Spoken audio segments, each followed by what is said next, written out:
I will start that. We'll start.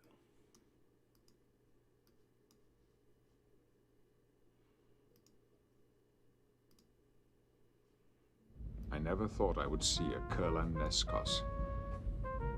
From the workshop of the Master of Darkwind Hill. This object is over 12,000 years old. Go ahead. You mean it's complete?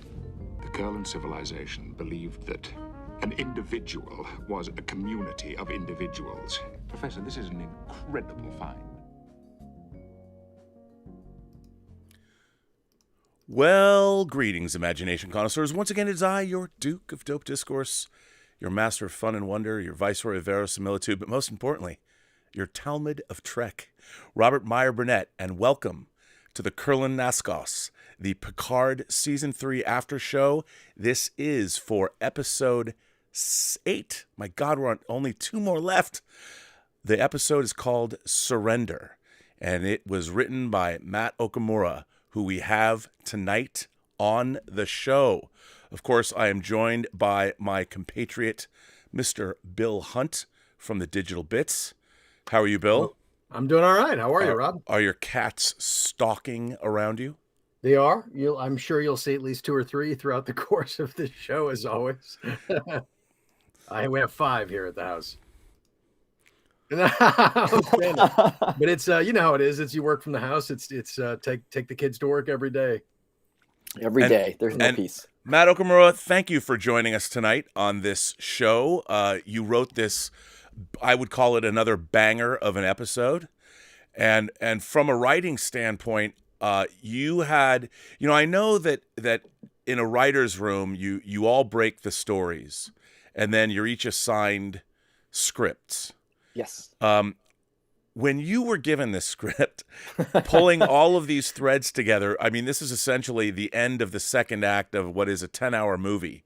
Yes. Right. Were you scared? Because there's a lot happening in this episode, and I do not envy you, but I think this was handled with such great aplomb, and boy, did you write a lot of great scenes. And I know it was a joint effort. I know, but it was an incredible 8th episode. And I'm just wondering, take us through the genesis and how you got this particular script. And were you scared? I was terrified. Anybody else who would, anybody says anything otherwise would be a liar. Because you realize you're getting the episode that ties up all the strings and leads into the final movie, but you also get the episode where you see everyone together for the first time. Yeah. And you want to do that moment, justice, frankly. And so, I was freaked out. So the first thing you do is just you yell help. And you pull in people who are infinitely smarter and more talented and more experienced, and you go, okay, let's see what we need, let's see what we have room for, and let's see how it all fits together. And so what we did is we took each individual storyline and broke those individually first as a room. And that was probably the most helpful thing, is going just start to finish on the bridge, start to finish on the Shrike. Wow. Start to finish Data Geordi, right? And so okay, these are the beats we need, and then you start mixing and matching. And the ending, where everything sort of threads together, was all sort of just one piece up until the final scene in the really the ready room. And so it was like, okay, that I think we've got whole cloth, but what beats do we need with Vadic? What beats do we need with Data and Geordi? So, each thing is like 45 beats. And then you just start mixing and matching on the whiteboard. And then you go through it and you go, okay, where is it slowing down? Where is it speeding up? Where do we need to, explain a little more? Or where can we pull back? Like, we've already said this several times, so we can pull back on this explanation. I have a tendency to over-explain. And so the other writers were very helpful, going, yeah, you don't need that. Let's spend that time in emotion. We don't need another explanation of what the mystery means, you know? And it's very easy to get lost also in technobabble of what means what, you know, on the ship, and how does this work and how does that work? And it's like, you know, that's where Terry is just, his instincts are incredible. He's like, you don't need it. Don't worry. It's going to go by. And the time you want to spend is with these characters. The time you want to spend is with the heart. And he was absolutely right. Well, you know, I think, Bill, you might agree. Amanda Plummer just knocks it out of the park in this episode. Yeah. And she does a lot of, you know, there's a lot of physicality that she did in this episode. Was that scripted, or is that just her being her? No, that is all scripted. I'd say 95% of it is scripted, but the 5% that she adds, that sort of manic, kind of like psychotic behavior, makes the character. You know, you can put the words on the page, but she brings it to life. And those little playful gestures she does, those little kind of like, I don't know, tricks of cadence. And when she raises and she lowers her voice, it was like watching a masterclass. And every take was different. And she almost never flubbed the line. Wow. That was the incredible part. And she would do it like, you know, 15, 20 times, because we got to get it from all angles. And each angle is like 3 or 4 takes. And I mean, I think maybe she'd flub it once every 5 takes, maybe. Maybe. And that's how good she was. And then the whole like cigarette and playing with it, and she would get into the actor's space and she'd make the other actors physically uncomfortable. You could see them just sort of shrink from, and she's so small. It's such a joy to watch.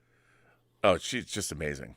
The thing that's interesting about this episode is it's not just that you've got so many pieces to juggle. It's you've got to keep the tension going, right? There's tension and there's emotion, and you've got to keep all of that at a boil the whole time.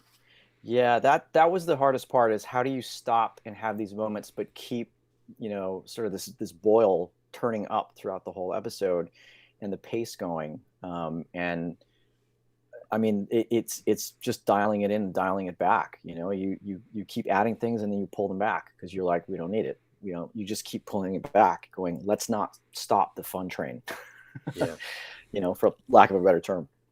Well, what I really like, sorry, go ahead, Bill. Well, it's interesting because then you get to a point where you're paying off all of these story points too, right? This episode has got some of the most satisfying payoffs emotionally, and it's, you know, the first time we see all of these characters sitting around a ready room table together in this season, and it's a big moment.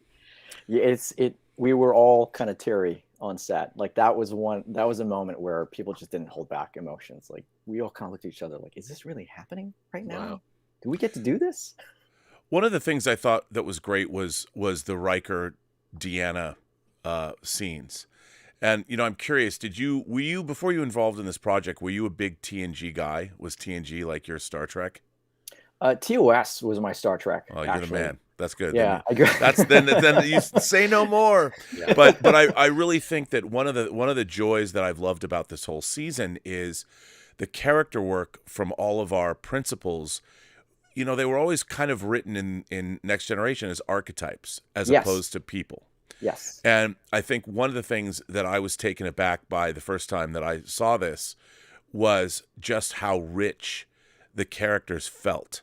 And it's because of the conversations Deanna and Riker had in this episode. And I love their like playful interplay at the beginning. You know, the changeling was just as charming as you are, you know, right. and there was a lot of great, I mean, it's one thing to write a scene between two characters, but when you're taking two characters that we've known since 1987 and making them feel in a way anew, and we're getting colors and facets of them we've never seen before. Yeah. How hard was that for you to put on the page? You know, it's interesting.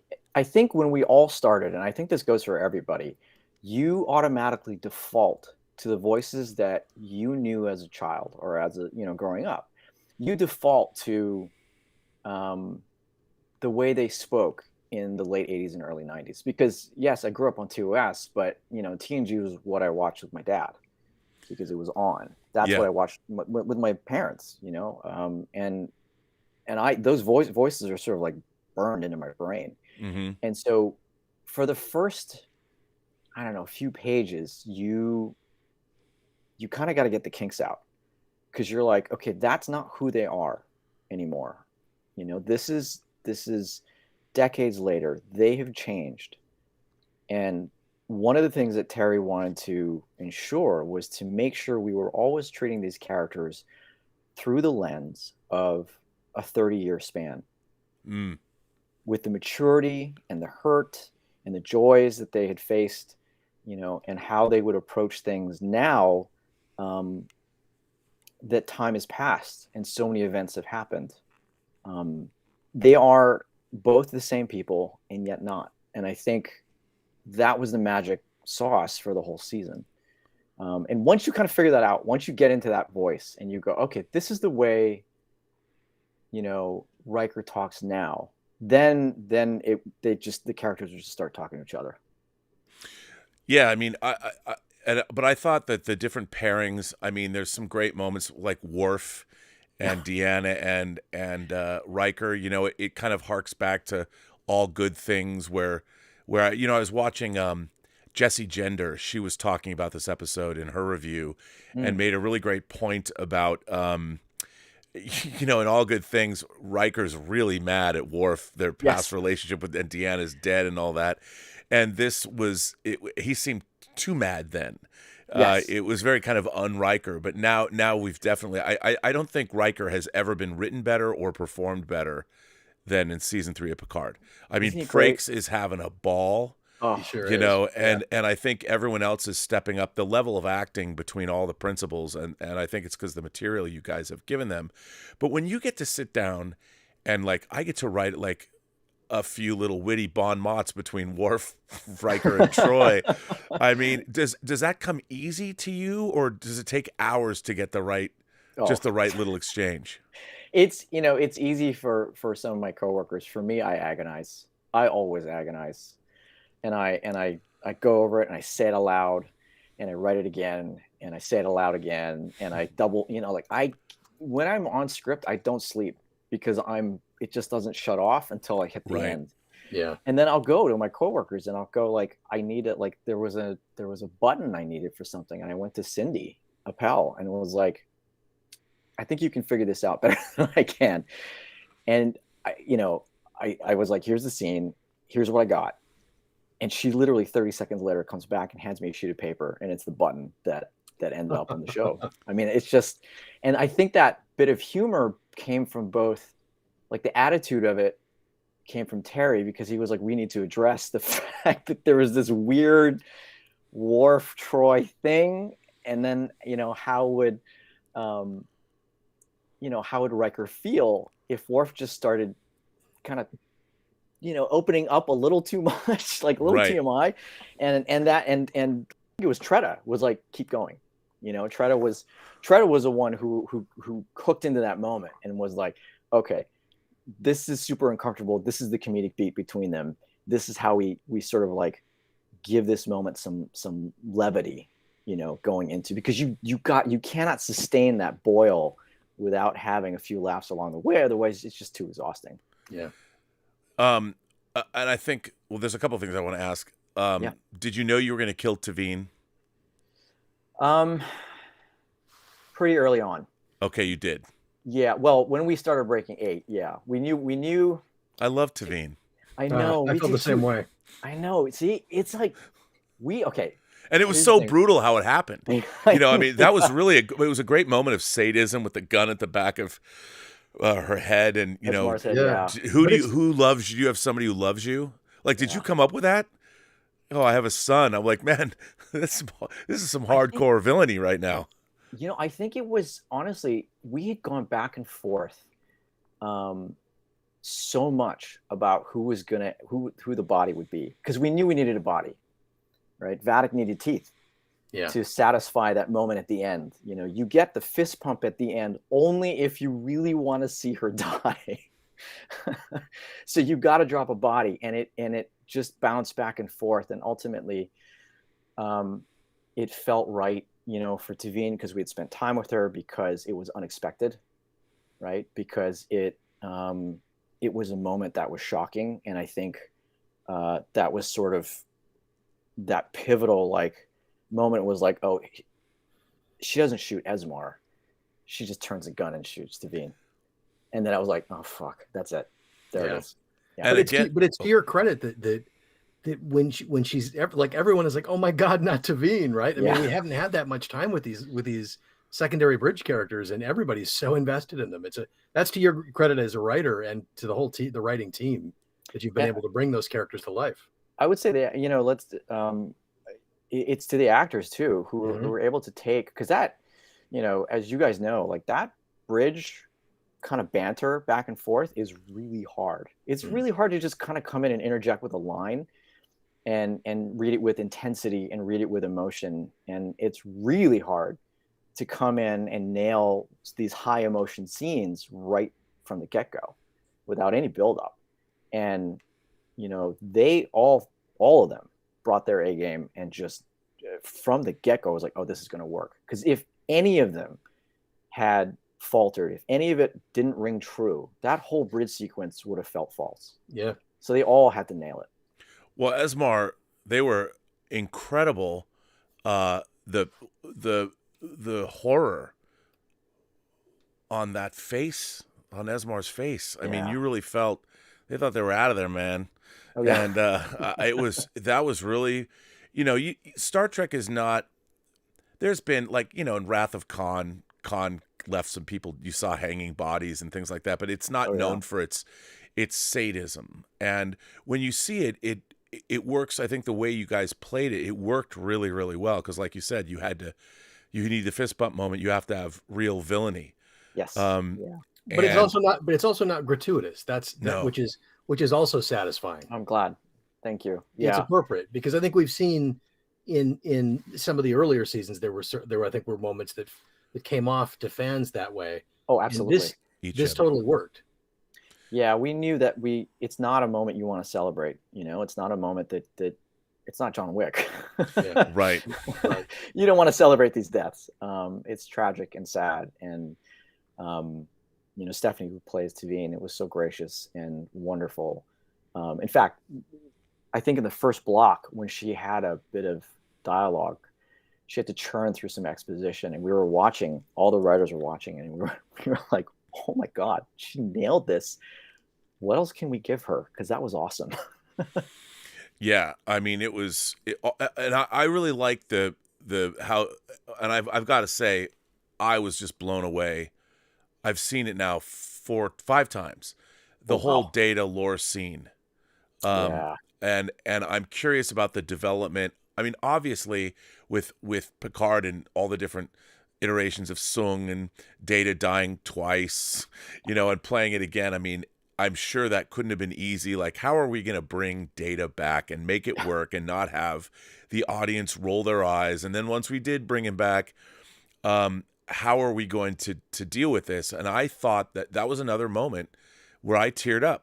Mm-hmm. And, you know, Brent Spiner's performance and that idea. So when you're breaking a scene like this, and obviously it was a pivotal scene in the whole season 3, how much input did you get on the construction of that scene and like the idea of giving those memories to Lore and I'll tell you, I just thought it was a beautifully constructed scene, and it couldn't have been easy to write the way you did it, was it?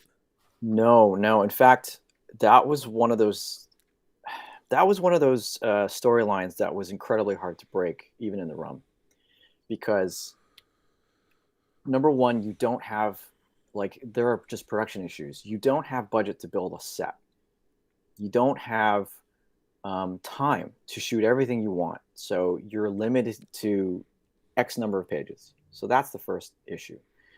The second issue is the story issue, which is how the hell does Data beat Lore when Data is, just by his very nature, protective and peaceful and gentle, right? You cannot break. It would have done us no good to bring back Data if we broke who he was. So we had to keep him intact. That was for all of our sakes. And it was Cindy who was like, it's not strength. It's through forgiveness and peace and this idea of giving away who he is so much to Lore just by, and it sounds cheesy, but just by kind of loving his brother, Yeah. and I think it was on the whiteboard where it was like the line, and I'm paraphrasing, the line was, you had to watch as I got everything and you had nothing. And you, in that moment, felt bad for Lore. You felt awful, which is crazy and sort of antithetical to that moment, because he's causing so much pain. And yet this moment rings true because Data sees past that and goes, I see the hurt in you. It's the Luke Vader thing. I see the hurt in you, and I know why you are the way you are. There is no conflict. Exactly.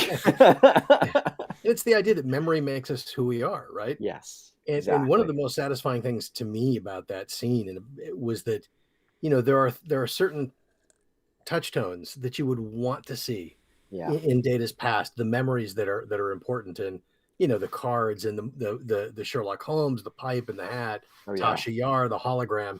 The moment that started happening, the first thing I thought was, oh, the cat. You got to have Spot. Yes, you got to have Spot. You got to have Spot. And then Spot shows up, and it's like, which tells me, as an audience member, as someone who loves these characters, you guys get it. Like, you guys really get it.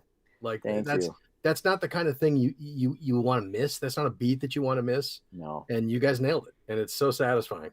Thank you. Yeah, we knew that Spot was going to be last.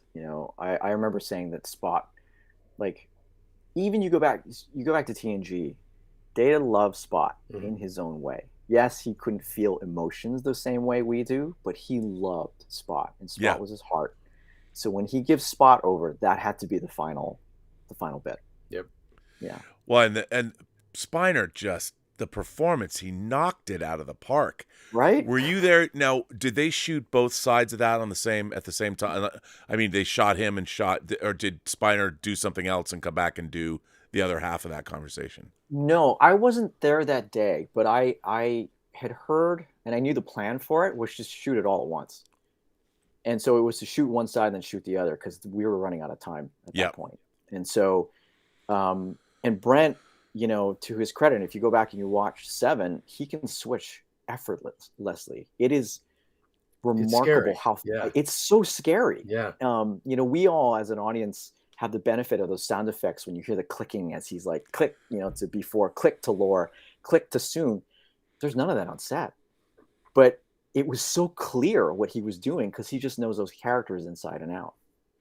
Yeah, one of the things I think that is not being talked about enough is how well produced on a limited budget, comparatively speaking, how much you were able to pull off. And the decision, did you guys know, I mean, Terry has told me that you wanted it to be a ship-bound series. Yes. But it's a bottle series. The whole series is a bottle series. You're not really going out on location. And I thought that's a brilliant choice.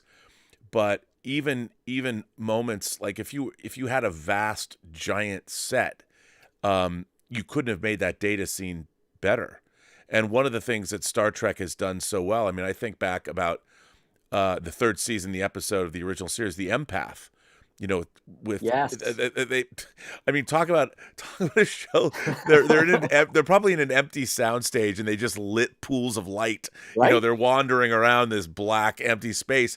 And that was an episode I hated as a kid, but as I grew up, I grew to love that episode. Yeah. And it's so the surrealism of it, but the Data scene isn't like that, but you're still having them there, and I guess it's a virtual environment or whatever, and then seeing I give it up to the art department, seeing the brain, the positronic sides of the brain, using were you writing in the script that we cut back and we see? So Absolutely. So that's because I thought that was from a writing perspective, and I thought that was because again, you're using all of the tools in your tackle box to create without having to spend a shit ton of money on some, you could have done some digitally created brain that you're watching or something, but by using the art department and using LCARs or whatever, you can really and was that something like when you're consciously writing that you knew you were going to do that?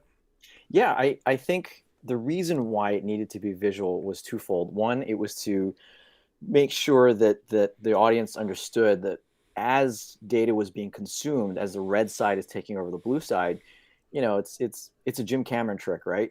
He shows you how the Titanic is going to break so that when you're in the movie, you know exactly what's happening. And it's the simplest thing in the world, but it is genius. And it's actually not done that often. And so we said, okay, we need a map. We just need a map so the audience knows where we are. And the second thing is we needed a map to figure out the pacing of the back half so that the intercutting would seem seamless. And you knew where Riker and that away team was at every moment, so that when they joined at exactly the right time as when we needed them, and Raffi kicks ass and the rest is history. But yeah, that was always kind of a pacing thing. I'm curious, how long did you guys have to write this season? Because you guys were doing 2 and 3 back to back, and it must have been awfully tight. Oh, it was. Yeah, I mean, we finished 2 one day and we started 3 literally the next day. And there's some of us are still platooning out to finish some of 2 because 2 was still shooting as we were starting up 3. We just didn't have time. And I want to say it took no longer than an average season of TV. I've been on other shows for a little longer for a single season. And yeah, I think within 20 odd weeks, give or take, we had 10 episodes. Wow. And it's a testament to Terry knowing exactly what he wanted, to the writers who knew him, Chris and Sean, and are able to kind of guide us in the room, and Cindy and Jane, who are just pros. And you're like, I need this scene. And they can go off and they'll write, 3 pages in half an hour, come back, and it's perfect. It's shootable the way it is. Wow. Yeah. That's not easy to do with Star Trek, especially. No. And it was, I mean, they're just the upper levels on this show were, I can't even tell you the talent. I mean, like any showrunner would give their eye teeth for this level of talent from all of them. What was the hardest scene to script in this episode? The hardest scene? Let me think. Honestly, I think the toughest thing, they're twofold. It was the data scene, how that was going to happen. Because it's funny you brought up the set. We were struggling with what that looked like. And at a time, it was like a big ornate room, and then it was a room with all these pedestals with a bunch of his memorabilia, and then there actually was a holographic brain, I think, at one point. And it was like, Sure. They were like, that's great, we'll never afford it. Right. And so that was like dialing that in and really getting to the heart of emotion in that, right? The visuals don't really, they're nice, they're member berries, and they are important, and especially Spot, like you need to see that stuff. But the actual words in that scene, I think were sort of, even on the day, I think like Brent had a bunch of like, what if I say this? What if I say that? And it just tweaks all the way throughout. That was tough. And then I remember the first or second Riker Troy scene was, that was like balancing the hurt between them and not hating either one of them, and really not, making sure you understand both of their points of view, right? Mm-hmm. That's been a theme throughout the whole season, is you both were put in this impossible position and there was no right answer. And I get you and I get you. And I think that's done in every episode throughout this entire, season 3. And then the third one was Jack trying to describe what's happening to him to Picard and Beverly without him seeming insane and without it feeling goofy. Because there's a version of that thing that you're just like, we are not on planet Earth anymore. Right. And also, I would imagine without giving away anything. That was the hardest part. It's how do you? Because I know, Robert, I know you've seen Ahead, and so every line in there had to be true, Yet every line in there had to be obtuse. Although I will say, I'm not going to say what, but there are things in this episode where I was like, that's an interesting word choice that Yes. you I noticed chose. that. I mean, noticed that you too. were skirting a line there, buddy. Oh yeah. You know, but what I think is really interesting is if this season of Picard is incredibly rewatchable, and I find like I'll watch it and then I'll go back and I can watch it right away again, and I think it's because, like, you know, when I grew up, I always thought that our favorite movies are because the people in those movies, they're like our friends. For whatever reason, take your favorite movie. You just like the people in that movie. Whether you like Goodfellas or The Godfather. I mean, I want to go visit the Corleones, you know, whatever. Absolutely. And this season of, because like I don't love every season of or every episode of Next Generation. You know, there's some episodes where because the character stuff, there's nothing character-wise that is in it that rings true to me. The characters are just kind of providing a function to tell the story. Yes. But you don't get anything out of them as characters. Yeah, it's very plot driven. Yeah, it's all plot driven. Whereas this, you could strip away, like if this was a play, if you were workshopping this in a theater and there was no effects and it was just the actors on a stage, I would have loved it. Because I would be seeing these characters and all the gobbledygook and the outer space and the Shrike and the mystery and the red door. None of that would matter if you're watching these characters just interact with one another. And like the Deanna Riker scenes, I was like, man, they could be anywhere. If they were on an empty stage, I would be just as riveted and I would be getting something out of it. And I think that's the secret to the rewatchability of this. I mean, I like I said to you before, the Popcast guys, when we were talking, I love the Tom Clancy techno thriller, you know, the Hunt for Red October, Crimson Tide feel that you went for this. And that was definitely something that Terry has explained that was absolutely intentional. And that harks back all the way to the first season Balance of Terror episode, the first time we meet the Romulans, which is very much like that. And I would say there's different kinds of Star Trek episodes. There's comedic episodes, there's giant monsters in space episodes, there's monsters on the planet episodes like Operation Annihilate or something, and then there's funny episodes. But this is the first time I've seen an adult episode of Star Trek, and I don't mean in an X-rated way. I mean that I feel, you know, I grew up with Star Trek, and Star Trek sort of grew up with me as the new shows, but this is the first time I felt that I'm watching a Star Trek that addresses where I am now in my life. And it used to be that all the new Star Treks kind of did. I was in college and then a young adult when Next Generation was on the air, and then I was getting a little older with Deep Space Nine and Voyager, and I really feel, and maybe it's because of where I'm in my life, that I'm getting something emotionally satisfying from this show that is completely gone from me from most modern Star Trek. And I think the people that are really loving this show are feeling that emotion. A lot of people are getting caught up in that, well, why is she cocking a phaser rifle? And it's like, look, who cares? I mean, maybe they've modified their phaser rifles where they need to be cocked. I don't know. None of that matters. Because what matters is you've got these characters and the real emotion and pathos. And I think that's what you guys have done so well. And this episode, the way you're pairing these characters up and watching them interact was, I thought we got all these different tastes that taste great together in this episode. Really so beautifully done. Thank you so much. That means the world to all of us. You know, it was such a hard show to make because you had so many parts to fit together, so many threads to weave together, and they need to weave together in a way that when you get to the end, you can look back and you can hang out and everything makes sense. Yeah, well, that's another thing, is that so much of it hangs together quite well, quite nicely. Well, the beautiful thing to me is that every one of these characters gets their moment too. Yeah. Not just one, but they all get to keep contributing all throughout the season, right? Not just the big seven, but 7 of 9, Shaw, Jack, all the bridge crew characters. So, like, they all get their time in the ensemble, and that's remarkable. And then you've had Ro too, and you've had these kind of surprise characters appear occasionally too. Oh, we're not done. We're not done. It's amazing. I mean, it's an amazing achievement. Thank you very much. Yeah, I mean, that was important from the get-go, is that everyone had their moment in the sun. And again, like you said, not just the legacy cast, everybody, you know, and we would stop. And I think when we hit I'm pretty sure when we hit 9, we look back and we made sure, are we hitting all the signposts for each character that we want to hit?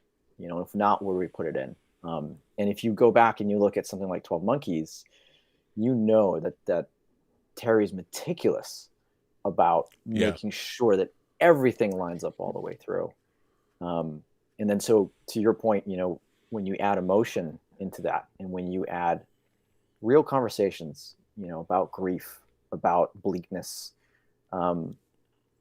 it becomes something else, I think, automatically. Like, because like you said, in TNG, it was a different time. It's a different era, right? We all love those shows, but they were kind of constructs of characters. Yeah. And they needed time to grow, you know, and now with the streaming and the cable model, you can dig in a way that feels a little deeper, a little richer. Yeah, I mean, it's interesting. Oh, go ahead, Bill. I was just going to, and also Gene's sort of constraints on what you could do with characters and no Exactly. conflict. And like that prevented the characters from kind of really growing. But what's satisfying about this season is these characters are talking about life. They're talking about life, like real life things that we all deal with, right? And we stand on the shoulders of, you know, the things like the Inner Light. You know, we stand on the shoulders of Scorpion. We stand on the shoulders of Picard and his brother fighting in the mud, right? Which Gene famously hated. And yet it is probably one of my favorite episodes because it's one of the only times where you see Jean-Luc truly in pain, truly suffering. And it's so just rounded him out as not just a captain, but as a human being. You know, and that those, I think those kinds of episodes were always sort of the models to hit for us. Yeah, I mean, it's really interesting when you ask people their favorite episodes of TNG, it always comes up kind of the same. But I think the reason that like even a banger like yesterday's Enterprise, which has that great, you know, a different universe, but the things that I love in that episode that I remember so much is when Guinan walks into Picard's office and says, "Look, man, this isn't right. I don't know what's going on here." And he slams his fist on the desk and he says, "Not good enough, damn it. Not good enough." He can't, you know, he can't listen to Guinan. He doesn't quite believe her. Right. Or you see the Tasha's scene with the officer with Christopher on the, you know, from the Enterprise C. Yeah. And like when Picard's explaining to Rachel Garrett, the war is going very badly for the Federation, you know, and it's because you have, or you think about my favorite Star Trek two-parter in the modern era is Chain of Command Part 1 and 2. And of course, the second episode where it's just, you know, Picard going mano-a-mano with David Warner, who Patrick Stewart told me himself that the greatest Hamlet he ever saw on stage was David Warner playing Hamlet. I've heard him say this. Yeah, and it's in the documentary we did for the Chain of Command disc. And he was telling me, you know, he said that when Rick Berman said, "Yeah, we got a friend of yours coming on the show," and I was like, "You have Dave?" Like he couldn't believe David Warner and was going to be in Cardassian makeup. And but you know, again, that was, you talk about that was Patrick Stewart played Picard. He was broken, you know. And when he says at the end to Deanna, "I saw 4-5 lights," you know, and that's what people remember, and yet there wasn't a lot of that. No. In the Next Generation on a whole. Yeah. And I think one of the things that for me, again, it was all of the emotion, and it's been interesting to watch the fan reaction. The people, some people are really loving this season, and there's a lot of people that, you know, they might not like it as much as we do, but I think it's because as I've gotten older, I've gotten to a place where I'm really responding to all the things all the different characters are talking about. Data and, you know, here are my memories, let me forgive you, and we've all been through those things now. I hadn't been when in 1987 when Encounter at Farpoint debuted. Oh yeah, I mean, I remember, you know, when we were talking about that and talking about this sort of theme of forgiveness and theme of looking beyond pain, really, you know, and looking beyond hurt. And I think it takes a little bit of regret. And I think regret comes with age, like true regret.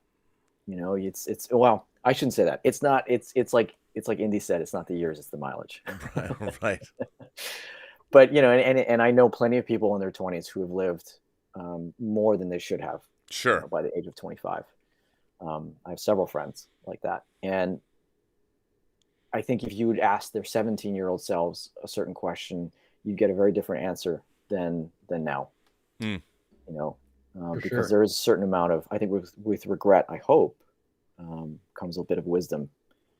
And that wisdom brings emotion to me. And I think that, you know, that wisdom, all the characters are conveying this to other characters. Yeah. And it resonates. We've got a bunch of people sending in some questions. Murph Adurf says, the silent moment between Beverly and Picard, Troy and Riker in the cell, Picard and Ro in the holodeck, Data's story arc is genius, 7 of 9 invaluable. We don't just love now, we care deeply for these characters. Oh, man. Thank you. Also, great name. Yeah. Thomas Bartoli says, Worf has a deadpan sense of humor, and it pissed Riker off. Loved it. But one thing happened I haven't seen since TNG and Generations, and that was Spot. And it made me tear up. Damn. Yeah. Got me too, man. Same. All of us. Joe Panora says, Matt, amazing episode. Can't wait to see your future projects. Riker and Deanna going over their grief was beautiful. That was missing from season 1. Very kind. Thank you. And honestly, you know, it was building on what Michael Chabon had built and figuring out, you know, how do we add to this story, you know, and being, I don't know, as I think, how do we take what he'd set up? Because what he had set up was so beautiful. And how do we give our spin on it? And yet honor season 1, because I love Nepenthe. I thought it was the best episode of that season, hands down. Yeah. Like and that moment when Riker and Picard are sitting by the water, and you just see these 2 old men reflecting on their life, and Picard kind of doubting who he's become. It's beautiful. It's beautiful. Yeah, it really was. And I like the notion of the fact that the thing that kind of drove Riker away was Troy was trying to help him. Yes. Right. She was trying to help him. She was trying to relieve him of this pain, which is what she does. Right. Of course, she loves him. She wants to, but that's the very thing that he couldn't bear. Right.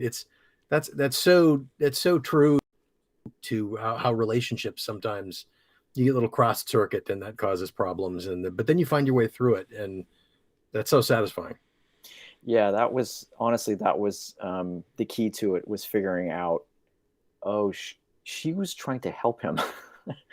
And they were both trying to figure out and navigate grief and the loss of a child, which is, you can't navigate it. Mm-hmm. That no parent should ever have to endure that. No. And so how do you overcome this? And it's just time. Yeah, there's no shortcut. Yeah, there's no shortcut. 200 Watt Studio says, Rob, Star Trek embraced sadism in Picard season 1 with Icheb and Hugh. Taveen's death wasn't sadism. Well, I mean, I think that Vadic was being sadistic. I mean, she was terrorizing the crew, and she wanted to inflict pain, and she was trying to do that at the time. But yeah, I mean, I agree that the death was shocking, but it wasn't necessarily sadism. But you know, we're not used to seeing people straight up murdered in Star Trek, and when people are, it's you feel it. I mean, every loss of life is tragic in the Star Trek universe. Very much so. 200 Watt Studio goes on to say, Matt, one reviewer thought Troy slept with the changeling that kidnapped her. But of course her line was a joke, right? Can you clear that up, please? Yes, it was a joke. It was a joke. We were definitely staying away from icky territory. James Wallace, who actually, by the way, works in the industry, says, thank you, Matt, for you and your colleagues making the season happen. Thank you, Rob, for opening my eyes to watching this season. And thank you, Bill, for being here and for the digital bits. Thank you both for Very championing cool. this Thank season. you. Honestly, it's been really lovely to watch. Oh, well, I mean, it's not hard to get behind entertainment. I mean, I'm surrounded. There's hundreds and hundreds of Star Trek books where I'm sitting right now. And it's, you know, and we've had all kinds of Star Trek. You know, I read the Gold Key comics when I was a kid, and they were terrible, but I loved them. You know, and it's I like, remember those. you know, there's fire coming out of the hangar deck Right. because the people drawing this had never seen the show. Right. So, you know, and so when you get great Star Trek and you get great characters and a great story, and the story's not over yet, and the story continues to get more surprising and bigger. I mean, if you think, and I mean, you guys go into epic mode, and it's been really interesting too, because a lot of people have gone in a totally different direction. And when I remember Terry asking me if I knew, like at the end of episode 8, did I know what was going on? Yes. And I said, I honestly didn't. He was like, come on. I said, well, I had my theories, but I did not know definitively where it was going. And there was, because there's a lot of clues in 8 that you could pick up on, but even those clues led me down a different path. Yeah. And I had to convince him. I'm like, I didn't. And the thing was, I was so enjoying the story that it wasn't like when I'm watching some mystery or a whodunit or something that I'm pleased that I've guessed what I figured it out. But with this story, it's the moments themselves. You're really concentrating on what's in front of you and the emotions that I'm not sitting here trying to figure out the end. Like now it's like, again, Jessie Gender said, this could have been the season finale, you know, and they're walking to the red, and I would have been totally satisfied. And in a way, that's true. And this episode, the way you pulled all the threads together, it made it an incredibly satisfying hour of television. Thank you very much. That's so sweet of you. I mean, it you know, again, I sound like a broken record, but it goes back to the way the show was built, the way the season was built. It has to start with the right building blocks, and you need a showrunner who understands how to build it correctly from the base. And what he said in that first week, and I'll never forget this, you know, there are a lot of things that we knew from the jump, but what he said is, in order for this magic trick to work, right, it's sleight of hand, right? When you're looking at this hand here, where's our camera? When you're looking at this hand here, you don't notice this over here. Where is it? Right.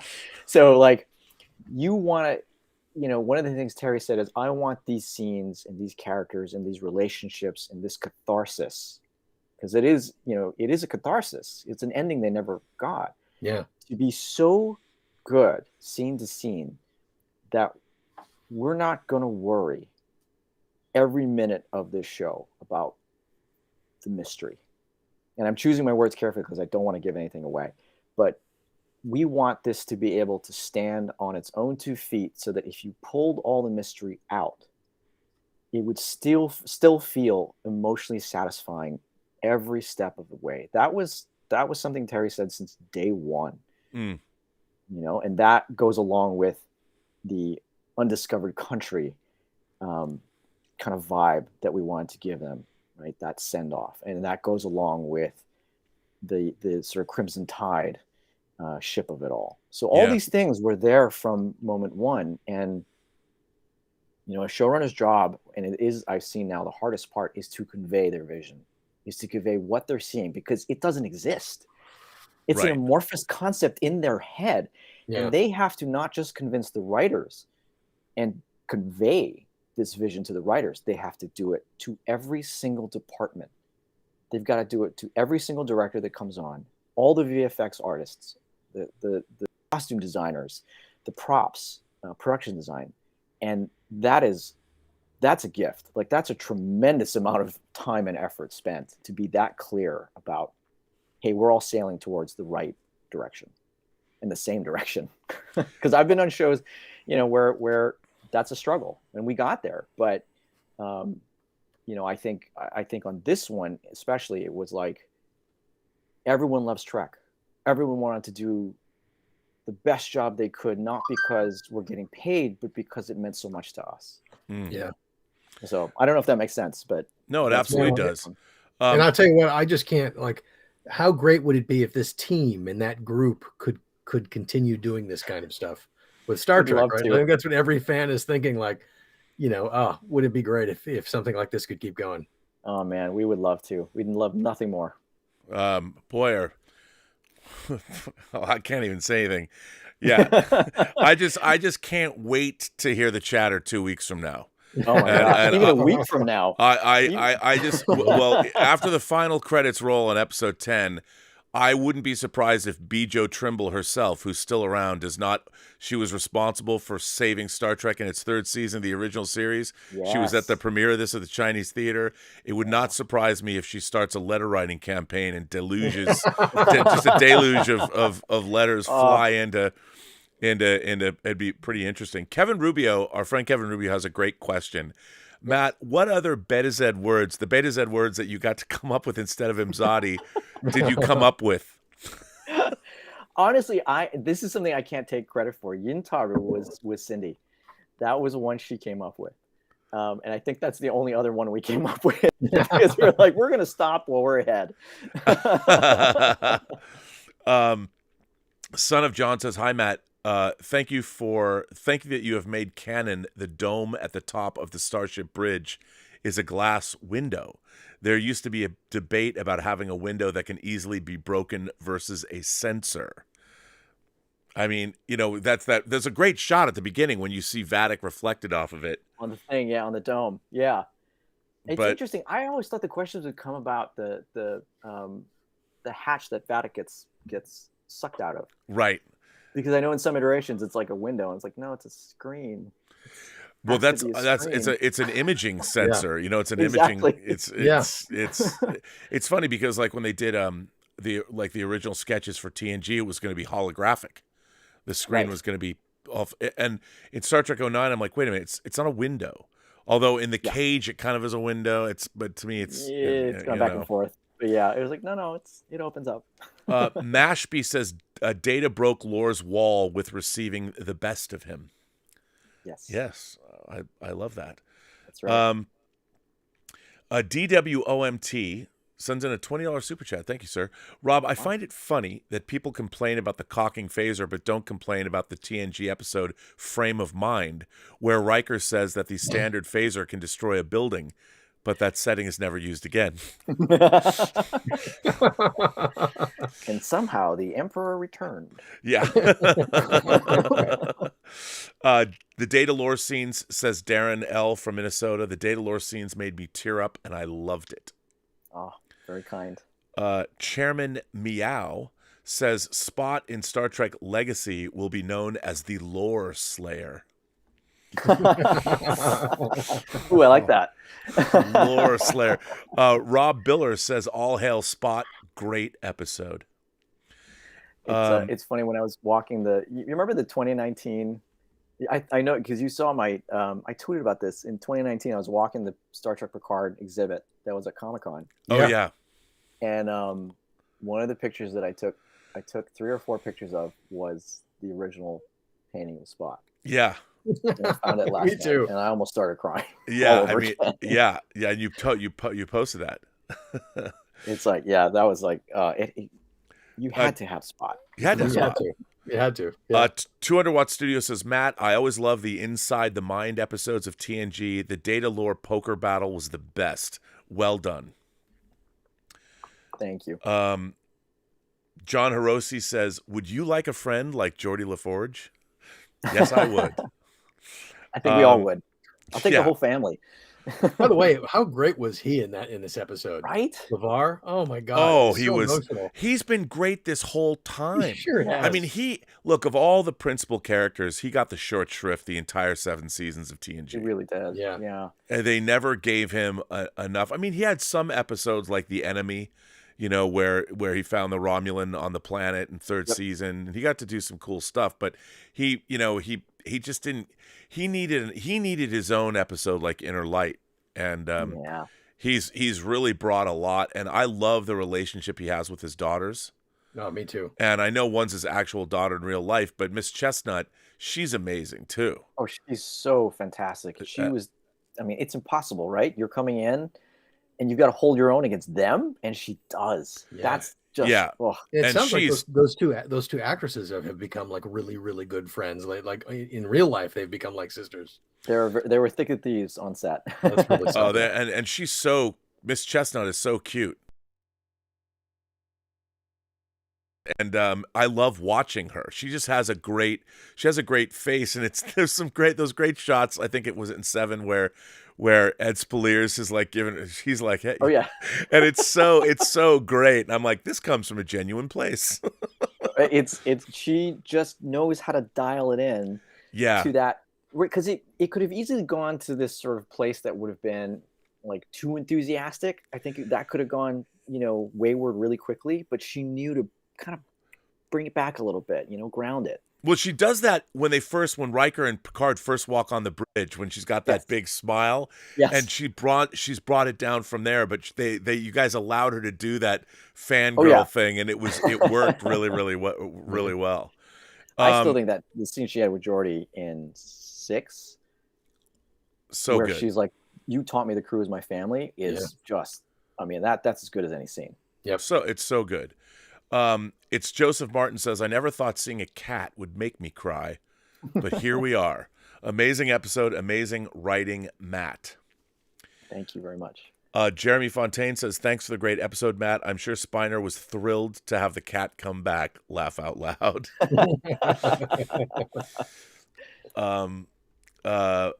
Mikey Lito, our friend Mikey Lito, says, Lieutenant Murrah, I'm curious about the interaction of the cast and the writer's room. Was there any story direction taken from the cast, Sydney not included?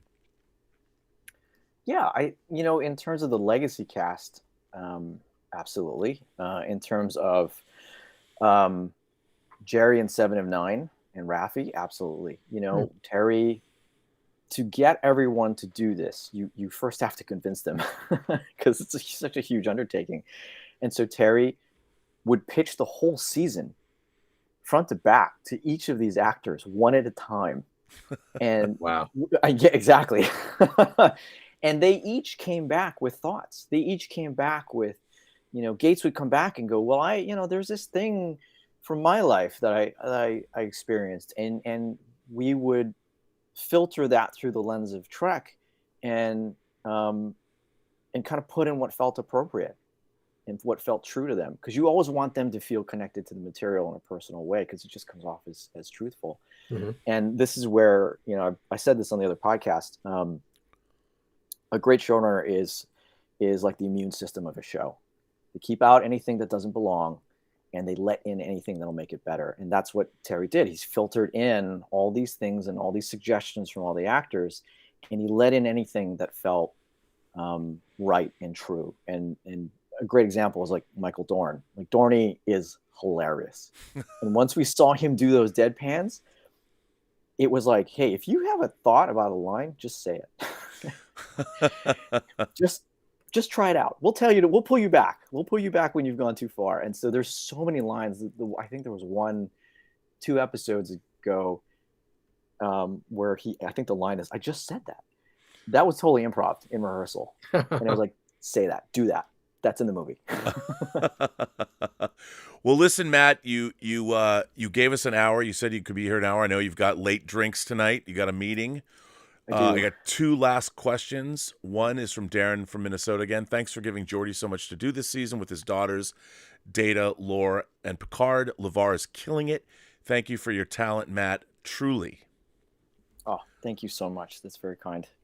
And this last question, Bill and I are going to continue on with our analysis of this episode, but the last question for Matt while he's here comes from Chairman Meow.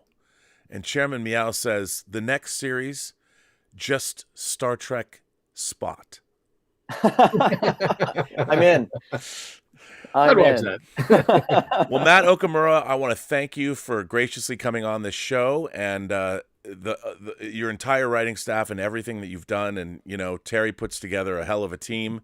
And I would suggest to everybody watch, if you haven't yet, sit down and watch 12 Monkeys, because, yes, and as Terry put it, he goes, well, when I just rewatched the whole season, all 4 seasons actually. And he said, well, the first season's, it's really a setup. And I'm like, don't apologize.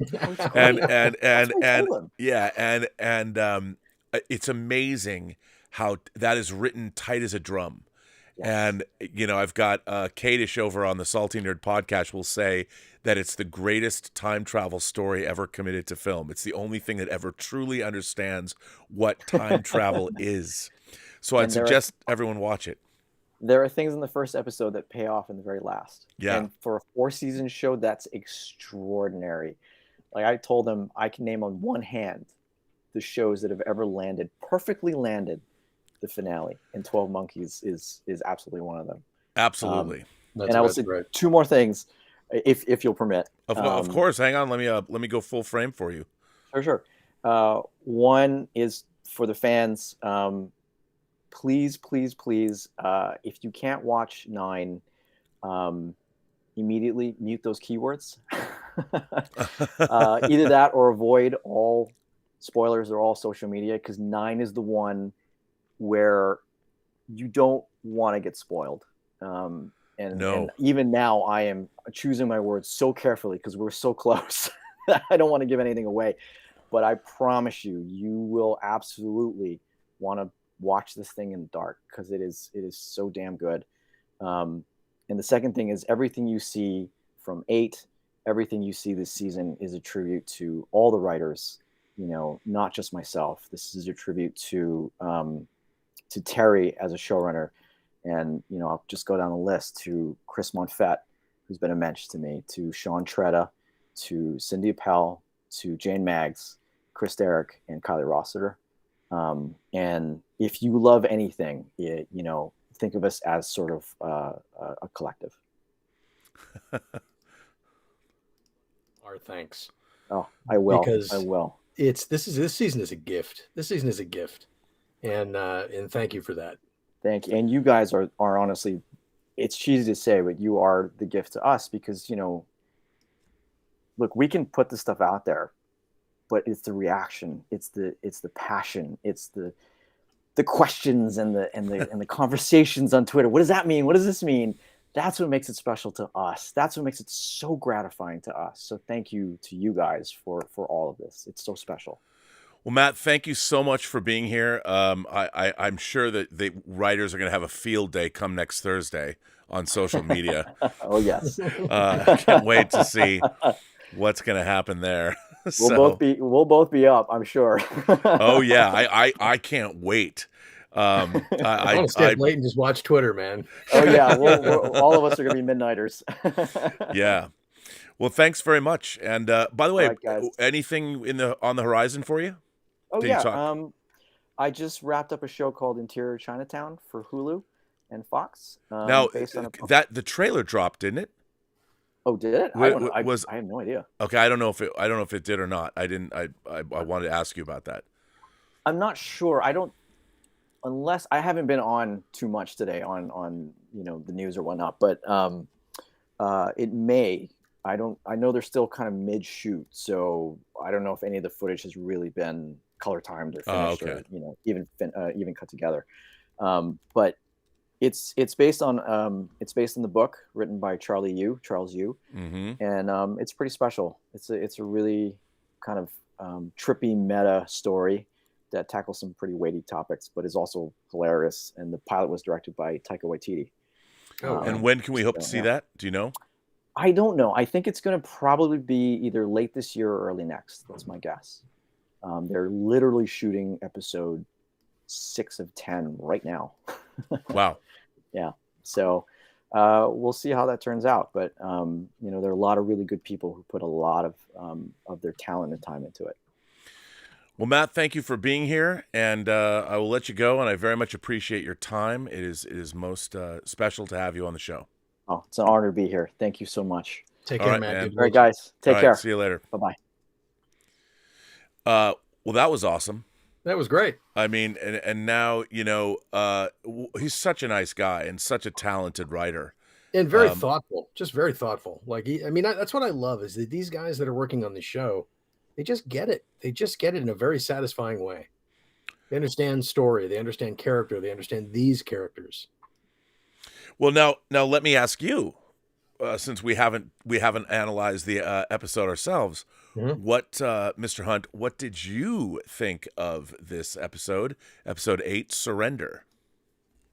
I thought it was fantastic. And this is really the episode that pays off a number of the character beats, right? I mean, obviously Data and lore, and we really get we get more of a sense of what's going on with Jack. We still don't know exactly what it is, but we get a little more of a sense of it. Geordi gets a great deal of like emotional engagement with Data and with the other characters. We finally, this is the episode that we finally get all 7 of them together in a room around the table for the first time, which is that's a satisfying moment. I mean, it's not just the Data kind of finally resolving his lifelong conflict with Lore and his relationship with Lore and the resolution of that, but it's also just that moment where they're finally all around a table together. That's a big moment for this show. It's a big moment for fans. It's a big moment for this franchise. That's an incredibly satisfying thing, I find, and yet it comes at the end of this episode that's very, very tense, and obviously the stakes are just really, really high here in for carrying over from last week's episode. And we get Riker and Troy that are finally, their kind of character arc gets some resolution. I find it pretty extraordinary how much happens in this episode emotionally and in terms of the character arcs. Well, I have to say what's really interesting about there's been a lot of talk about the mystery box method of storytelling.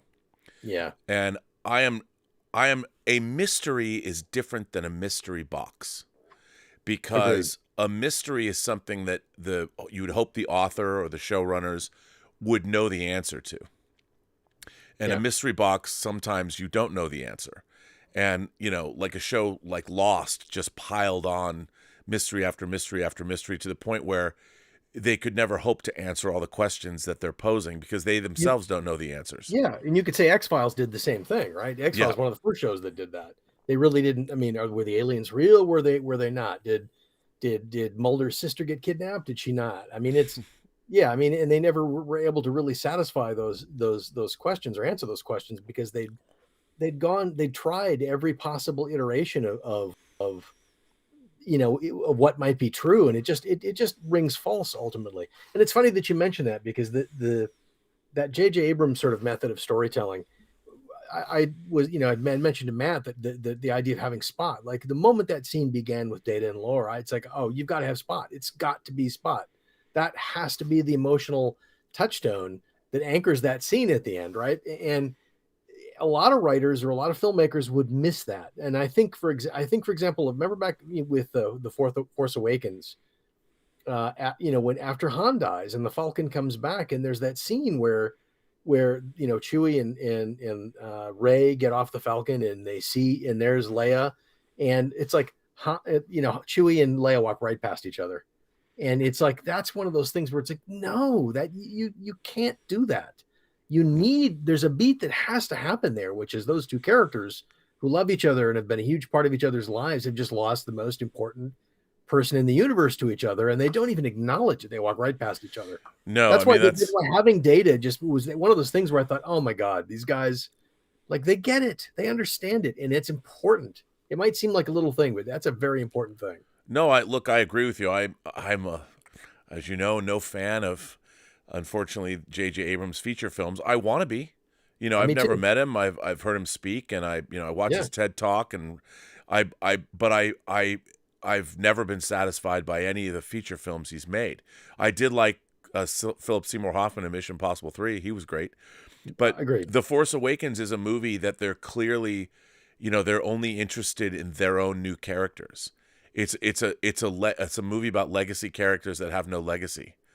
And it's so strange. It just misses important moments that needed to happen that would have satisfied fans, longtime fans of the franchise. And and I think you could also look at some of what we've seen before with Picard and some of these other shows, and it feels a little like the same thing. It's like there's just these missing elements that it doesn't take a lot but you've got to kind of show that you understand who these characters are, and you've got to show that you understand what Star Trek is all about. And then as long as you respect that and you show the audience you understand that, then you can try some things and you can push in some new directions. But just that, that moment of knowing, like when it's a key moment, you've got some things you just have to nail. And this season does that again and again, all throughout the season.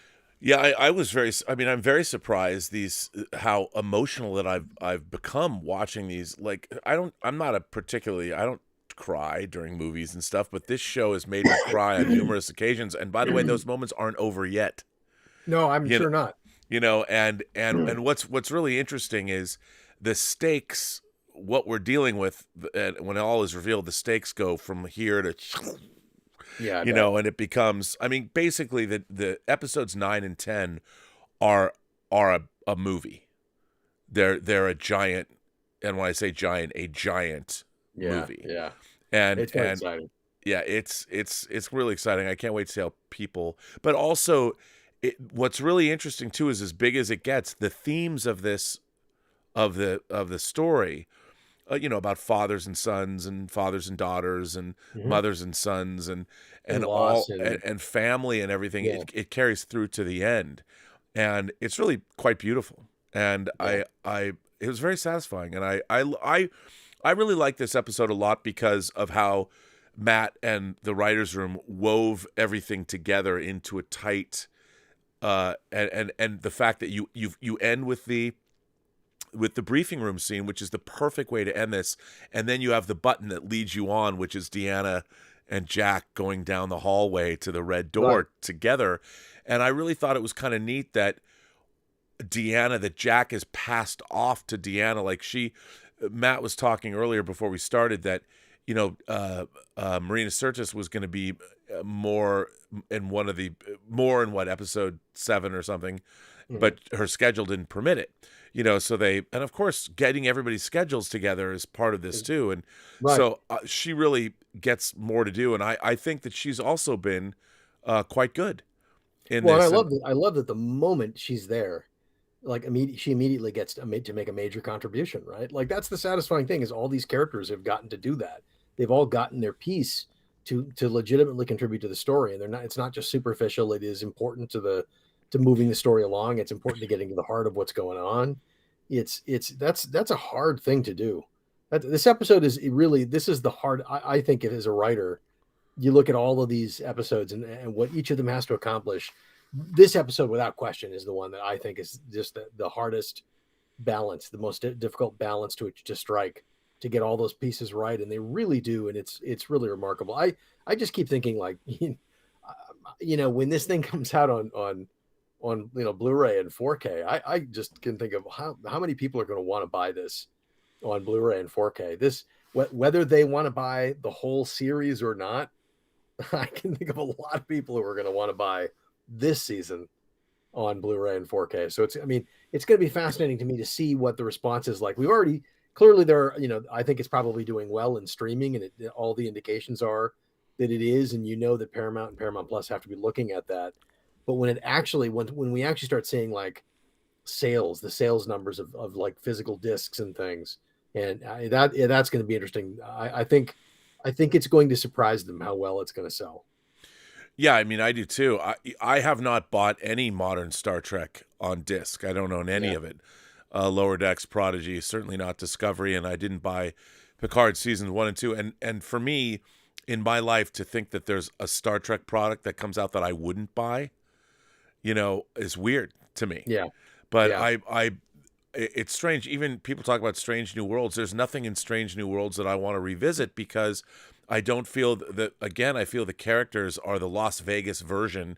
I mean, I don't mean to pick on Strange New Worlds, but none of it feels authentic. No, and I know exactly what you mean. I mean, for a longtime fan, some of these newer shows have been a tougher sell. But the same token, I don't begrudge, and like, there are a lot of fans of these new shows. There are people who are really into it, and I totally get it. And I one of the things I wish we saw more of, especially on social media, is just allowing people to love the things they love. There just seems to be this weird thing going on in fandom where you say what you love, and then everyone else has to love that, or you get mad, or if someone disagrees, you get mad. And you can't. I would never, I've been reviewing films for 25 plus years. I would never want to tell people what they should like or not. And look, I've often made the point, as much as I am not a fan of most modern Star Trek, I've said that this is people's first Star Trek. Yeah. You know, and as a lifelong James Bond fan, everybody came to the James Bond franchise through a different movie. You Right, know, exactly. I wasn't even born when Dr. No opened in 1962. As a matter of fact, I wasn't even born until the fifth James Bond movie came out. You know, everyone has a certain thing. You can't. And think about superhero movies. I mean, to me, Superman the movie was such a moment in my life. Seeing Yeah. the opening credits. Yeah. Oh yeah. You know, with the Right. and, Right. and that was a moment in my life that I'd never seen anything like that in a movie theater, and I was seeing that movie in a giant theater. So for all the superhero goodness we get today, if I tell people, like, let's say you're 30 years old and you're an MCU fan, there's no way you're going to go back and watch 1978 Superman the movie and get as much out of it as you're going to get out of Captain America: The Winter Soldier. Right, exactly. And also, for modern audiences, they're going to look at the older visual effects, and it's going to look cheesy. And I get it. I totally understand. That's why I think it's also unfortunate that we see so many people trying to kind of, well, cancel's not the right word, but like, oh, that's not appropriate, or oh, this is so inappropriate. It's like, by the same token that we should allow everybody to like the things they like today, we also have to remember that all these things in the past are products of their time. There's naturally going to be, and things that people love today in 10 years are going to, some of them are going to be, questionable for some folks. And it's like, you just have to, I think it's about just allowing the grace to allow everybody to just enjoy what they enjoy. I remember when we first started out, man, especially in the early days of the internet, when I started the bits, I know when I first met you and DVD was kind of really coming on strong. Like, it was a time when people, fandom just brought us all together. Right? It was fandom. It was about the enthusiasm and sharing the love. And oh my God, here we were finally meeting people who are into the same things we like, and we're all talking about it, and you build a community. And it just seems like over time, what's happened with the internet is that so many of those communities have gotten fractured and fragmented, and then it gets tribal, as it just seems to always do. But well, it wasn't just fandom; it was everything. I mean, we had all different kinds of race relations were better. Nobody really cared what race you were, what your sexuality was. We were all fans. We all belonged to the same, and nobody cared, and everything was sort of moving upward together. Yeah, and something got really derailed. Well, and everybody's trying to score points now. Like one way or another, everybody's trying to score points, or they're trying to weaponize grievance or weaponize people's fear, and it's like that's the thing. Star Trek ought to bring us. Star Trek of all things ought to bring us all together, and I certainly hope that we get more of this kind of Star Trek as part of the whatever it is that group of Star Trek shows, Star Trek product going forward. I hope something like this, like Picard season 3, is a part of that picture. Well, I mean, can you imagine getting this kind of emotional character work combined with a really genuine science fiction story? Yeah, absolutely. And there's a lot of science fiction novels out there I could think of that I would love to see adapted. And it's unfortunate that I think part of the reason that Star Trek has always worked is it was about adults. Even as a child, I watched Star Trek because I wanted to be those people when I grew up. Yeah.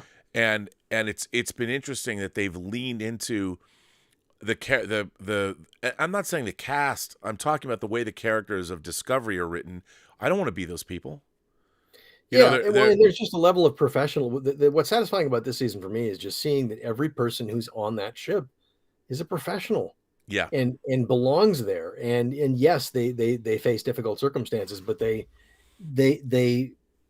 buoy each other up, and they reinforce each other, and they work together, and they can come together and overcome those challenges, and they're not broken down by it. And that's because I think that's what we all want, right? We all want to figure out, when we encounter problems in our lives, we want to, and especially now the way society is today, we want to find a way we want to figure out how we all come together and figure this stuff out. And it just seems like, I don't know if it's social media or it's the media climate or, whatever it is, but there are people getting very, very rich, making sure we're all at each other's throats. And I think Star Trek should show the path forward.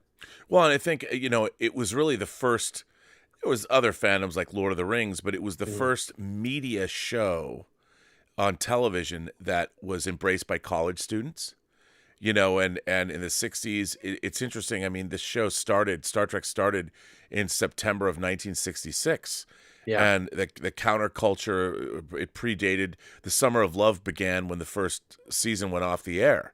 Right. And what was going on in San Francisco, and not just civil rights and the women's rights movement, but the Vietnam protests, and College during campuses all across the country, right? Yeah. yeah, and there was and what Star Trek did was it provided a glimpse at a future that we got our shit together, Mm-hmm. and we had a future. We had a multicultural, pluralistic future, Yeah. where humanity was smart.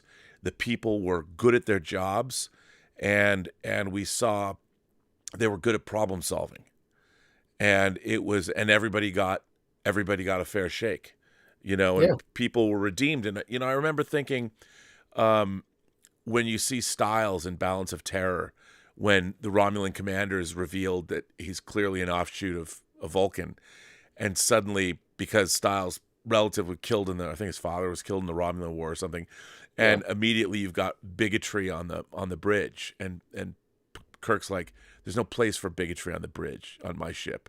And then at the end, when Spock rescues Styles, there was no hard feelings. Spock rescued a fellow crewman, and there was it didn't bang you over the head, but it was earned. Yeah. The lesson, the emotion was earned. 100%. And just, I remember, and you probably feel the same way, just growing up, seeing that as an example was a really powerful thing. I mean, just seeing people of different cultures and different races and different backgrounds treating each other as equals.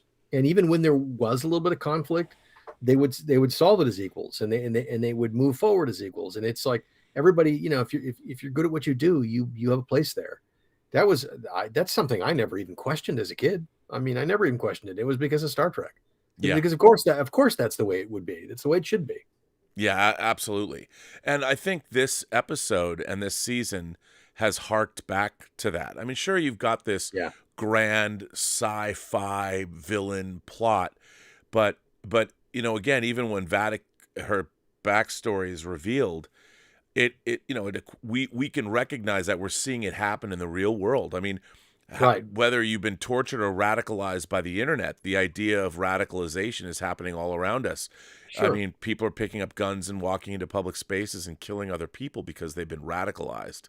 Well, and she's not a villain. She's an antagonist, really. She's really more of and that's what Star Trek has always done best. Yeah, the same way with Khan. Absolutely. Like there's an antagonism there, but it's grounded and it's motivated, and it's not gratuitous. It's just people in conflict because life sometimes just puts people in conflict. And, and as you said, obviously there are consequences of war and that sort of thing. I really hope, I don't know if I said this last week, but I really hope that if the show moves forward, if this version of the 25th century, is it? Yeah. Star Trek moves forward. I hope they take this opportunity to say, look, we Starfleet, the Federation, have had some missteps. We've had some missteps in the last, few years, and let's recommit ourselves to the ideals and what we stand for. And let's get back to that optimistic. We can all, we can build we can do better together. We can build a better future for all of us. I hope that's what Star Trek gets to. I'd like to see more of that kind of Star Trek on television for sure.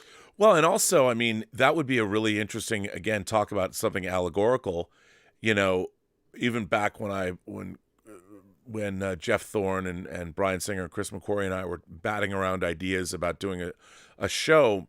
My idea was Star Trek Federation, and it also took place in like the 30th century when the Federation just got old, and the most of the Milky Way was conquered, and what are we going to do?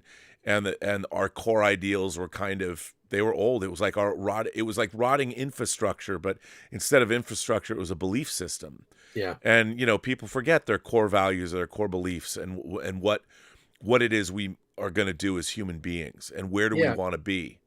Well, comfort and wealth makes people forget, right? Like we have to, for example, the idea of America and democracy and a liberal democracy and requires institutions that maintain it and manage it. And it requires trust, and it requires a common sense of purpose.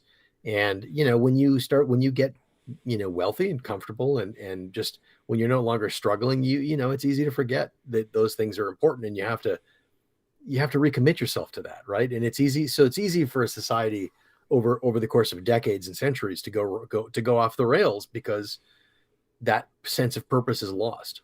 Yeah, absolutely. Parth Trivedi sends in a $20 super sticker, a Woot, an old, a classic video game controller, celebrating the release of Super Mario Brothers. MR says, from Logan, you're renewed. That's what Francis says when he dies in Logan's Run. Best line so far, Vadix, fucking solids.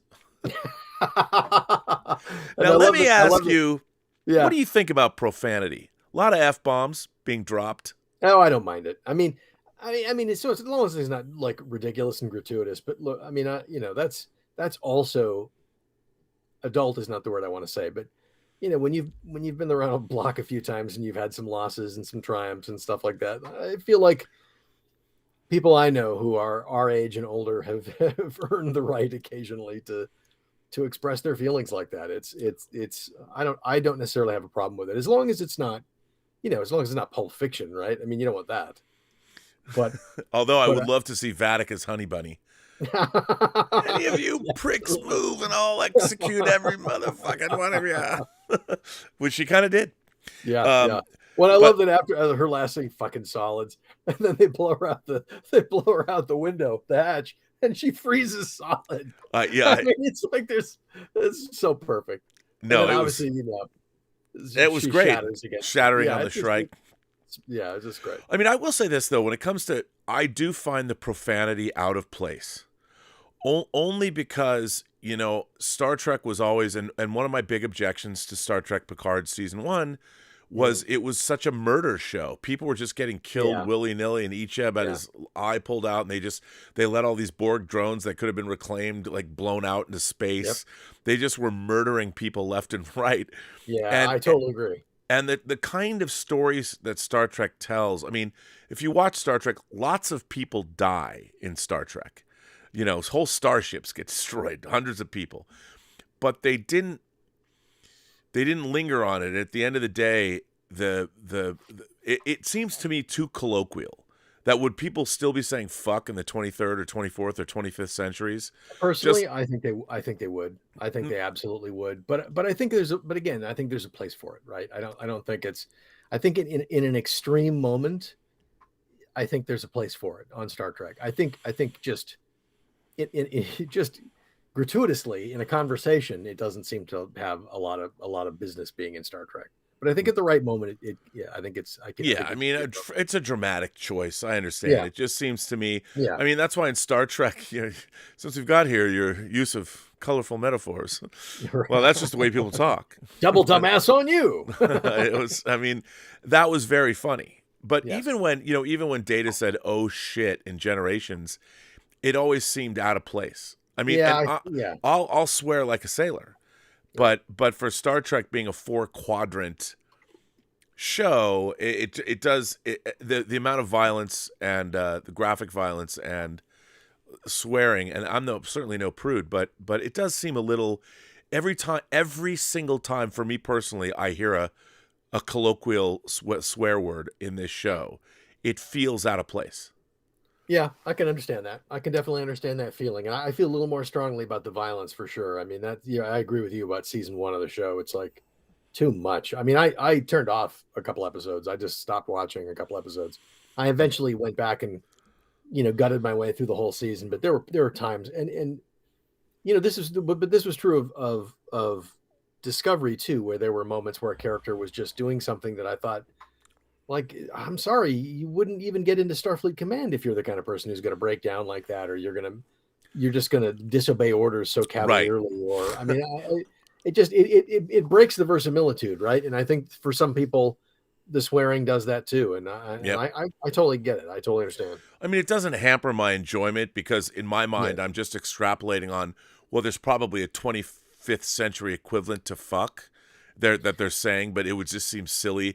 Like they can't, like in Battlestar Galactica, frack works because frack is an onomatopoeia to fuck. Right. It sounds like it is. So Right, but that's the interesting thing. It's a completely made up word, and it sounds ridiculous out of context, but it absolutely works in the yeah, on the context of that show. yeah. Because it's not actually I mean, and I think it does this little delicate dance because it's not actually a swear word that if any parent hears that, they're not going to necessarily trigger on that, but you know what they mean, and so it's very clever how they get away with it on that show. And also that show's also much more hard boiled, right? I mean, that's a much more gritty, kind of a sci-fi space opera. It's much more gritty and in the dirt, I think, than Star Trek ever is. That's why, I mean, I think that's one of the reasons why the Star Trek of late has been so kind of depressing for guys like us who've grown up with Star Trek, is because it's supposed to be optimistic. I mean, it's supposed to show you a vision of a world you want to live in, a world that's better than ours, not a world that's just as messed up as ours, or even more so, right? Well, I mean, Star Trek Discovery actually hates us, Bill. I mean, that short takes, the Tribble short takes episode is one of the it's one of the worst. I mean, it's certainly the worst thing Star Trek. I mean, Spock's brain and the children shall lead is not nearly that short take is for me. I mean, when I say it's offensive, look, it's not offensive like genocide's offensive or something. But when I watched it, I was like, the people that made this are committing a crime against this franchise.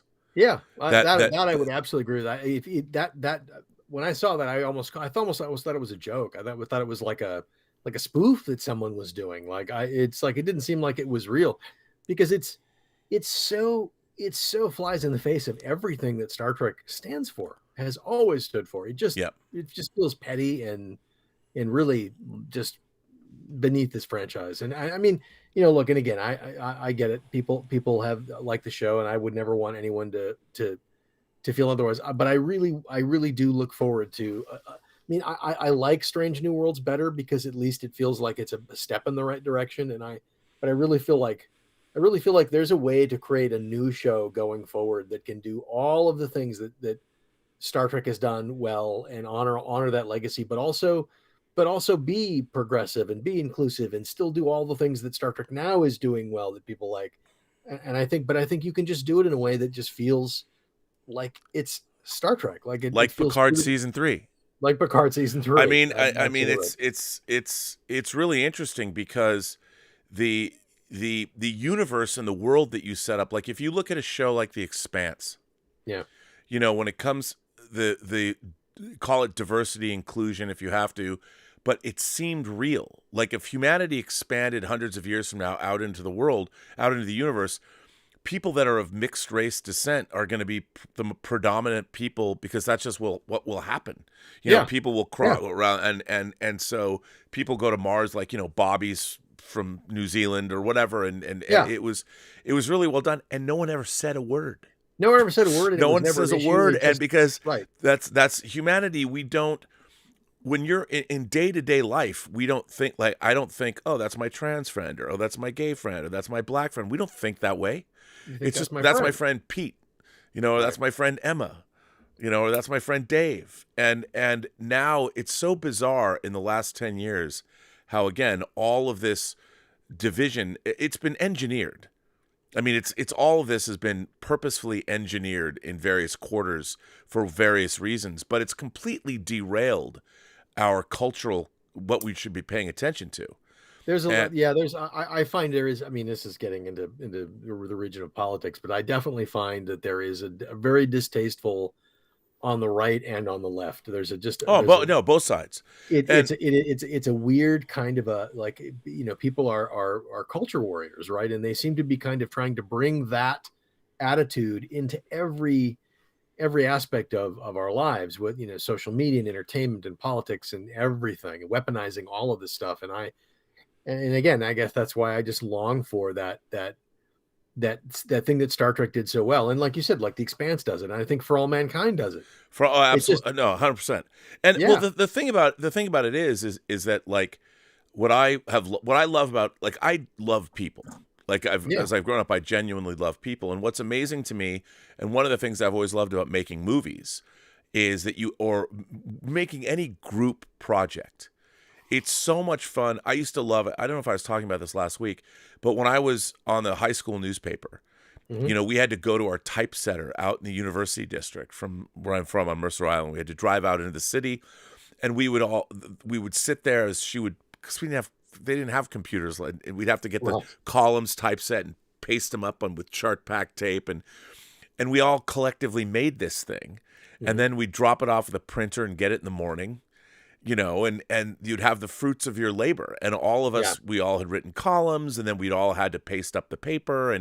And I've always loved collective group projects where people are making things. That's why I love making movies, which is greater than the sum of its parts. Yeah. And I love that. And Star Trek, I mean, I think as a kid, one of the reasons that I was always attracted to Star Trek is because, like on the Enterprise, sometimes they'd introduce, like, here's an exobiologist, or here's our Marla MacGyver's, the historian. There was somebody on the ship.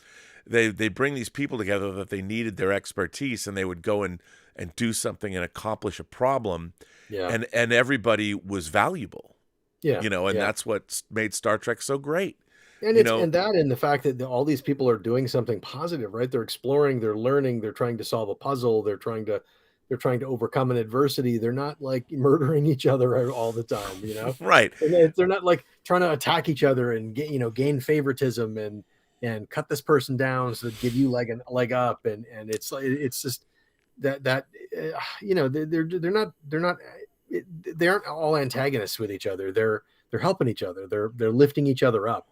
Right. That's what we want. That's definitely what I want more of in my Star Trek, for sure. Yeah, and I think that's in general, but in Star Trek for sure. And that's what this does, I think, really, really well. Yeah. And I hope to see more of it. By the way, I have to point out real quick. I don't want to ever get to questions, but did you happen to notice that the phaser that Jack uses in this episode, Blast put it up on his Twitter. It's like a hybrid of the original series phaser with the assault phaser from Star Trek 5 or something. Yeah.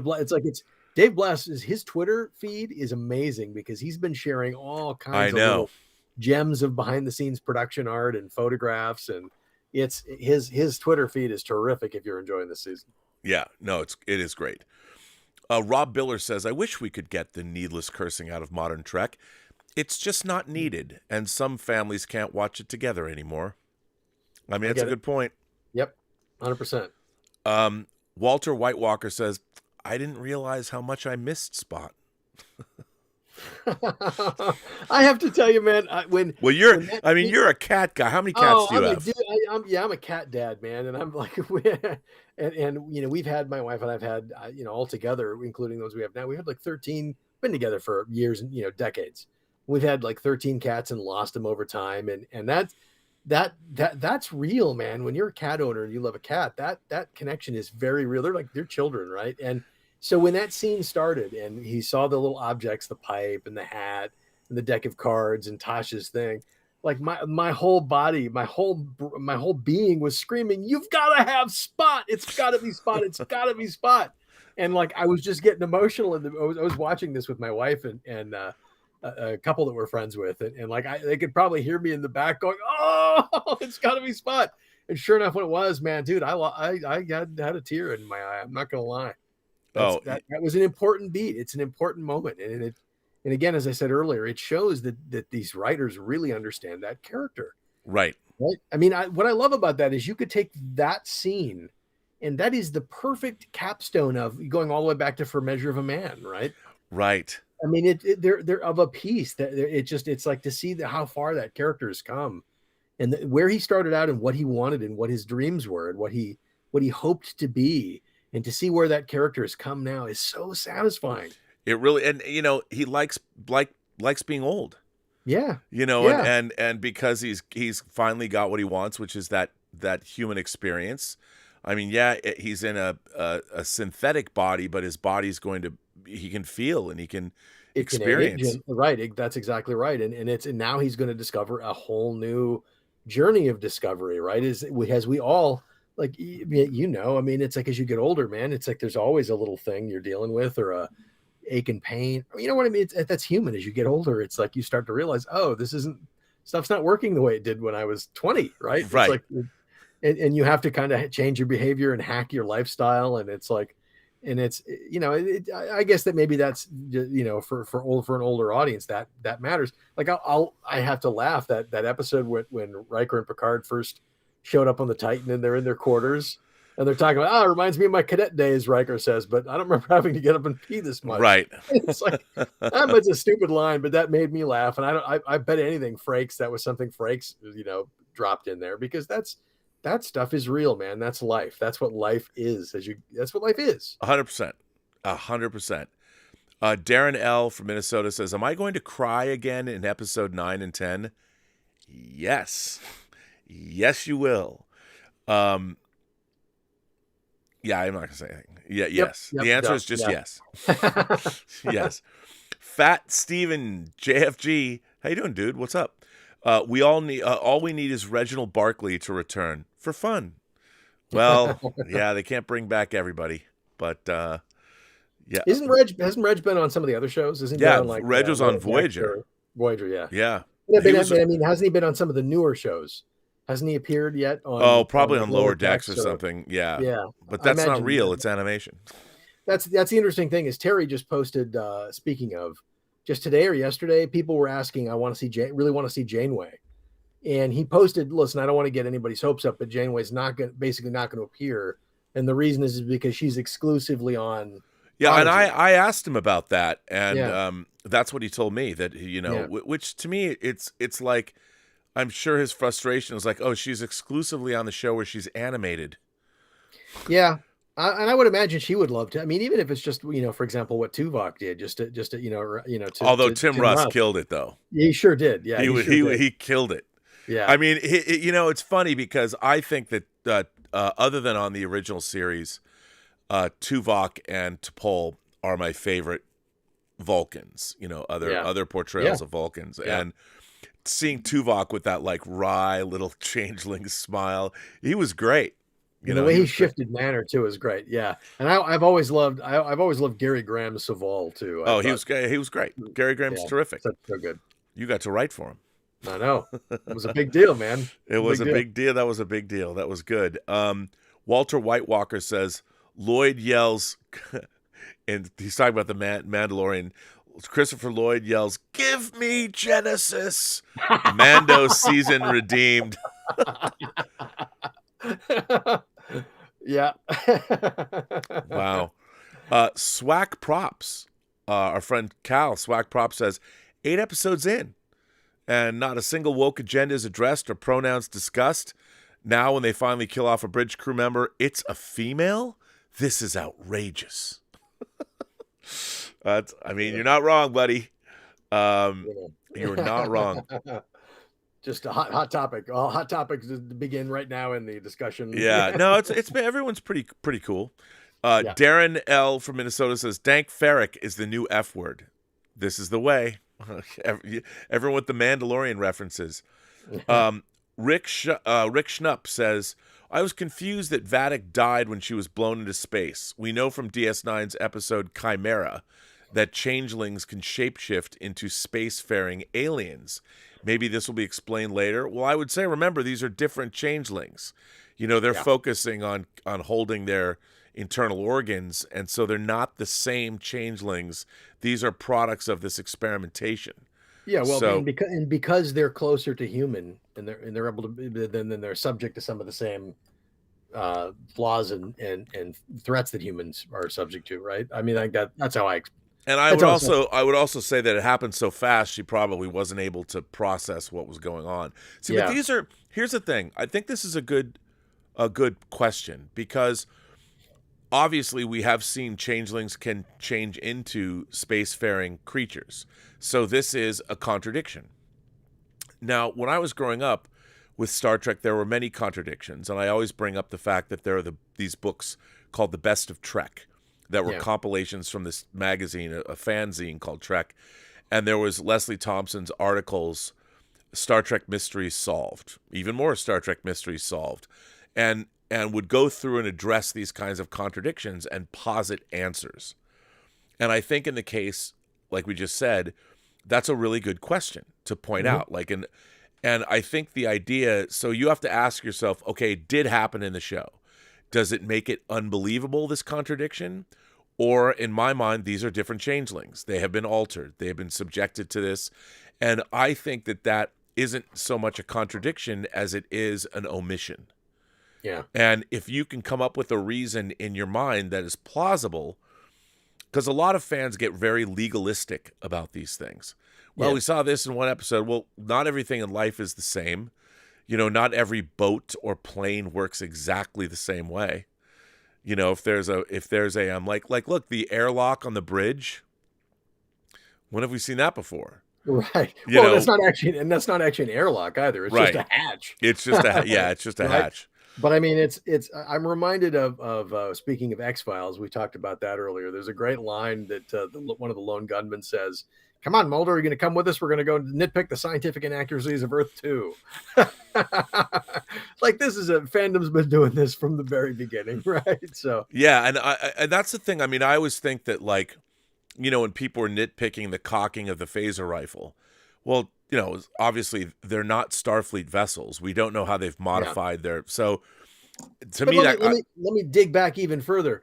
The fact that every single series and every single film, somebody goes and redesigns all the phasers and all the costumes, that's not realistic either. Why do we have 10? Why do we have like 10 different phaser designs in the space of what a time frame on the show is, like 10, 5 years or whatever? Yeah.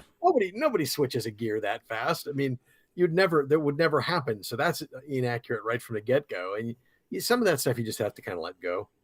But, Right. But I get it. Everybody's got their thing that they.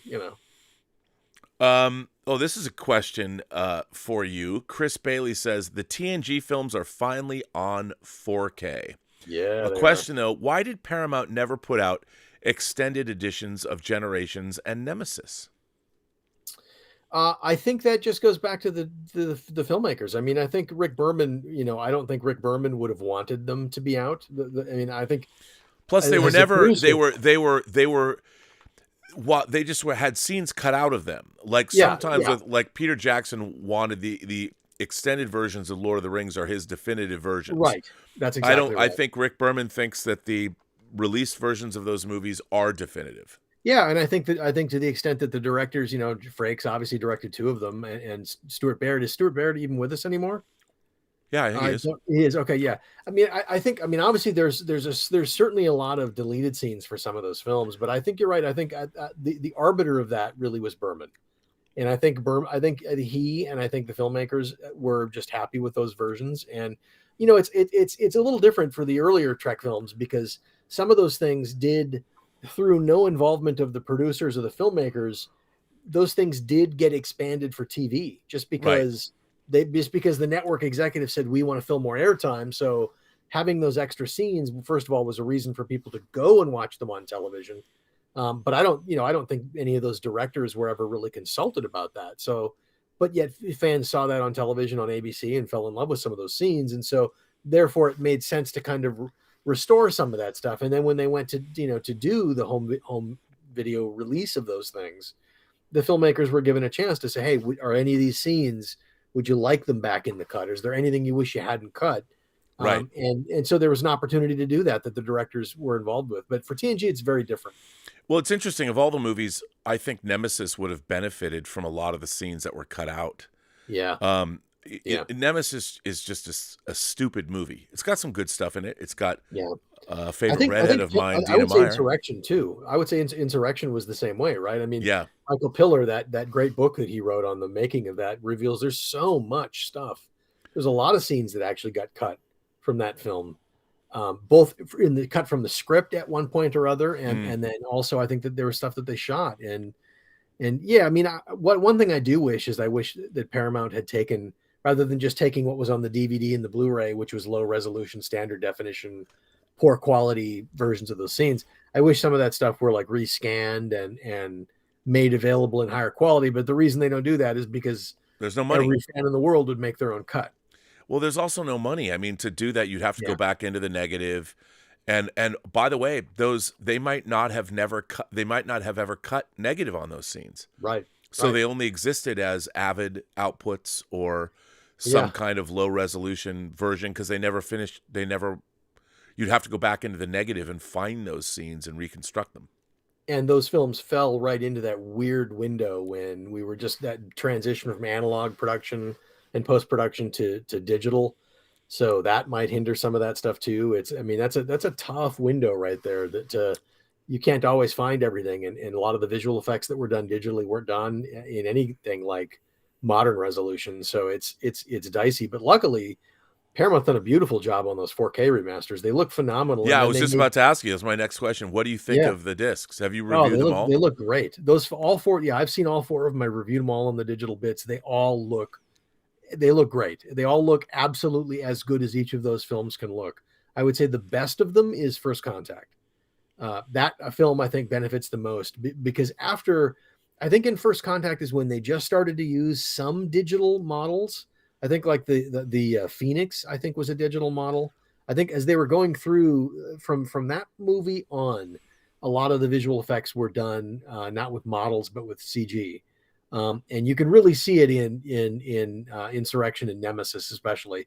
Now the visual effects get a little bit better in Nemesis because a little more time passes.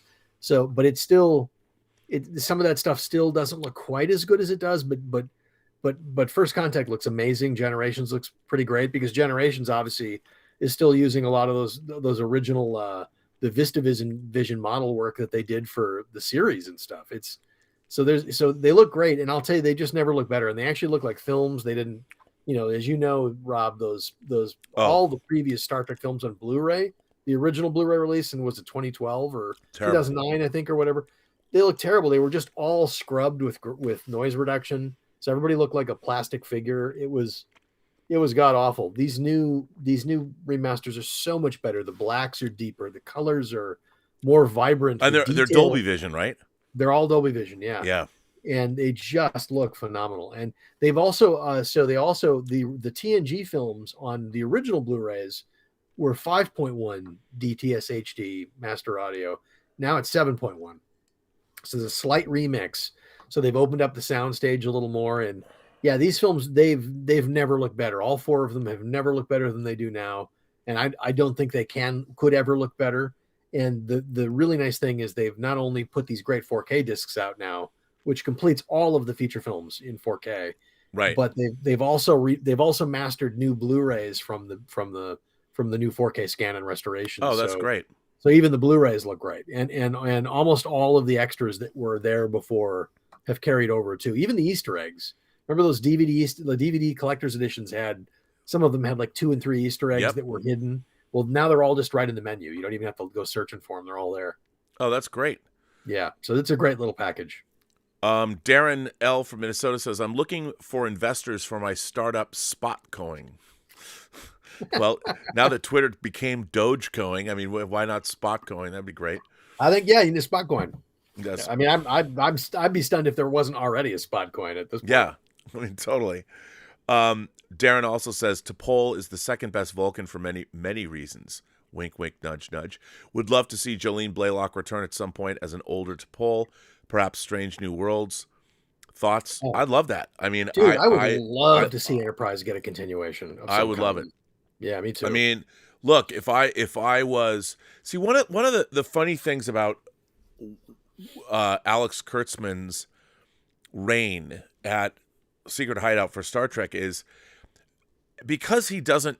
I mean, I'm just going to say it. He doesn't know much about Star Trek or why its audience is. The idea that they didn't go forth and make this Khan miniseries that Nicholas Meyer wrote. Oh, I'm sure they have many reasons. And I'm sure maybe a lot of them have to do with Nicholas Meyer himself.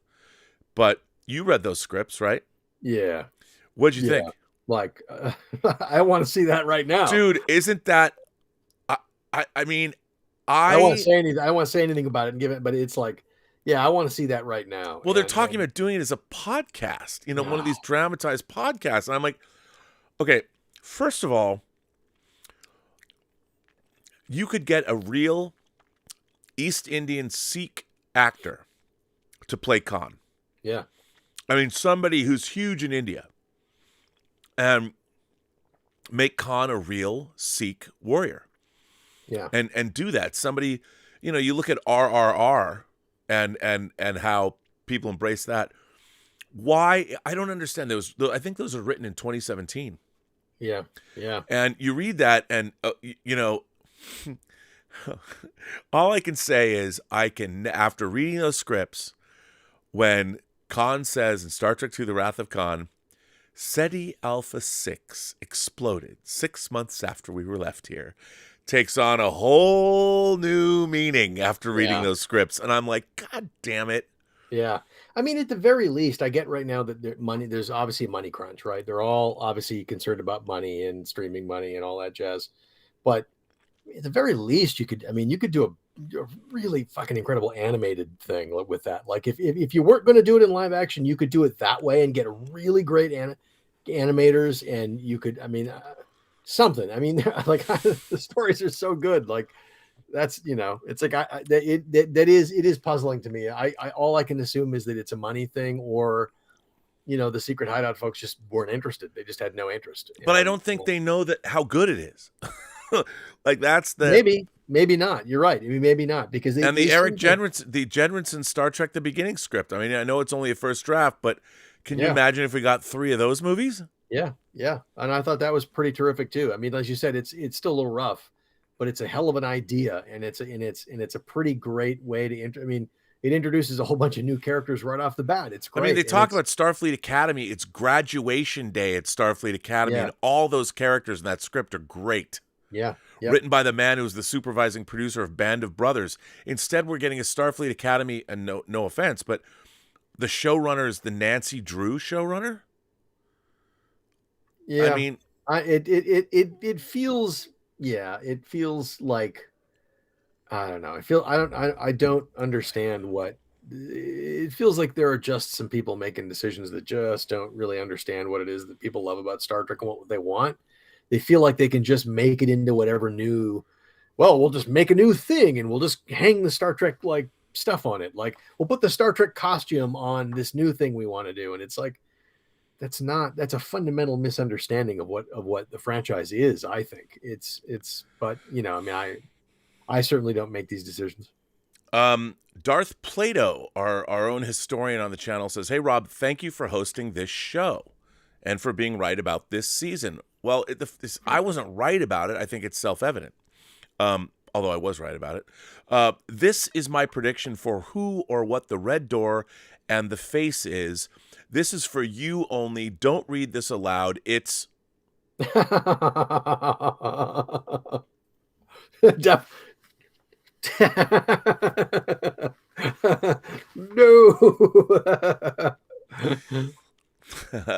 Darth Plato goes on to say, "Is it me, Rob, or has Shaw been reduced to a passenger on his own ship?" Well, look, I don't think the showrunners, I don't think Terry or anybody knew how Shaw would become the meme king of 2023. They didn't know. But let me just tell you, he comes back next week. That's all I'm going to say. And Shaw has a big role to play. What a great character. Yeah. All these new characters, all the bridge crew, all the LaForge sisters. Like, I love all those characters. They're all. I mean, it was painful when Taveen was it Taveen? Is that the name of the character? Yeah, Taveen. Yeah, Taveen. Yeah, I mean, it's like it is hard when that character gets killed, because you're like, oh no, I wanted to see her on the spinoff show. I just love the way she looked. She looked like a great Vulcan should look, and I loved. Maybe she was a Vulcan master's daughter or son or whatever. I loved it. It was so good. That if there are going to be Star Trek Picard season 3 books, that someone's going to explore. Oh yeah, she's going to get a comic. Yeah, that's a great Taveen story, whatever. Yeah. This is an interesting question. Chairman Meow goes on to say, "What does it say that so many of you streamers that have watched all the episodes of season 3 have been completely voluntarily tight-lipped?" Well, I'll tell you why. Because it's too good. Yeah. You don't want to. I mean, there's people who've spoiled things, but you know what? I would just say this for the people that really love Star Trek, and I understand there's a lot of people that love Star Trek that have not bought into this. I get it. And I think a lot of the reason too is the way it's being presented. because it looks too dark on a lot of people's TVs. It looks too dark on the computer screens. It's but that's why the Blu-rays look. I've seen the whole series on Blu-ray. It's spectacular. I can't wait to get it. Please, I can't wait. Yeah, please put it on 4K. But I would say this. I mean, it's too good. The reveals are too good, and you don't like spoilers are dumb. Yeah. And I think that the reason people have been tight-lipped is because I know for me, when I first watched this, I was jumping out of my seat like every episode. When Ro Laren came back, I couldn't fucking believe it. I was like, oh my God, because Preemptive Strike is one of the great highlights. It's the penultimate episode. Well, if you watch All Good Things as one episode, it's the penultimate episode. If you watch it as the two-parter that was split into for syndication, it's the penultimate episode. But the fact that they brought her back and like I had no idea. I mean, I really wasn't paying attention, but they kept that under wraps, man. Yeah. And it was like, and I know how I felt when I was watching it, and I would never publicly, I wouldn't want to ruin that surprise for people. No, absolutely. And this spoiler culture we have, to me, spoilers, and I've been accused of maybe I've spoiled things in the past, but I didn't really mean to do it. But the people that set out to spoil things shows a fundamental disrespect for your fellow fan. Yes. Like, why bother to do that? And I think the reason that a lot of us, I was very surprised that Nerdrotic, Gary Beekler, and Dave Cullen, that everybody liked this show because, for me, when I went out and I was like, somebody said I was the Paul Revere of this season because I was the first person to start talking about it. And people like, you're a paid shill for Paramount. No, the only reason I was talking about it because I was so happy to see Star Trek that I loved. By the way, anybody who would call you a paid shill for Paramount does not know anything about you. Well, but they don't, they don't. Yeah. I mean, it's like, oh my God, anybody who would say that, it's like, I just dismiss it out of hand because it's like, you obviously don't know Rob. I mean, I've known you for close to 25 some years. Some guy you told me that this season was great, like, and you called me right on your way home from seeing it. I did. I was like, oh, like I'm that was it. Like, I'm all right. If it won you over, and I know you're a tough audience, then I'm excited. I mean, it's just funny. Like somebody was saying to me on Twitter, they were demanding that I say truthfully that I was not promised a job or future employment or anything on Star Trek. And I have to explain, like I've tried to explain to people, I've never worked on a TV show in a writer's room. And I said I would last 15 minutes in a writer's room. They would kick me the fuck out. It is a very difficult kind of writing in a writer's room and being good in a writer's room and not being selfish. It's hard. It's hard to do. Not everybody can do it. I could serve even great writers can't do it. Yeah, I mean, I would, if anything, if somebody hired me for a TV show, like, let's just say I was hired to do a Star Trek show, if they hired me as a consulting producer, I would ask that I would want to oversee post because I'm a post supervisor and I think I'm a pretty good editor, and I would like to be able to consult on stories, but just consult. Yeah. Like I'm not going to go in a writer's room with seasoned TV writers. I mean, I think I can be a fairly good writer, but I've never done that before, and nor would I expect to. So these ideas and television is a whole different. I work in independent film. That's my.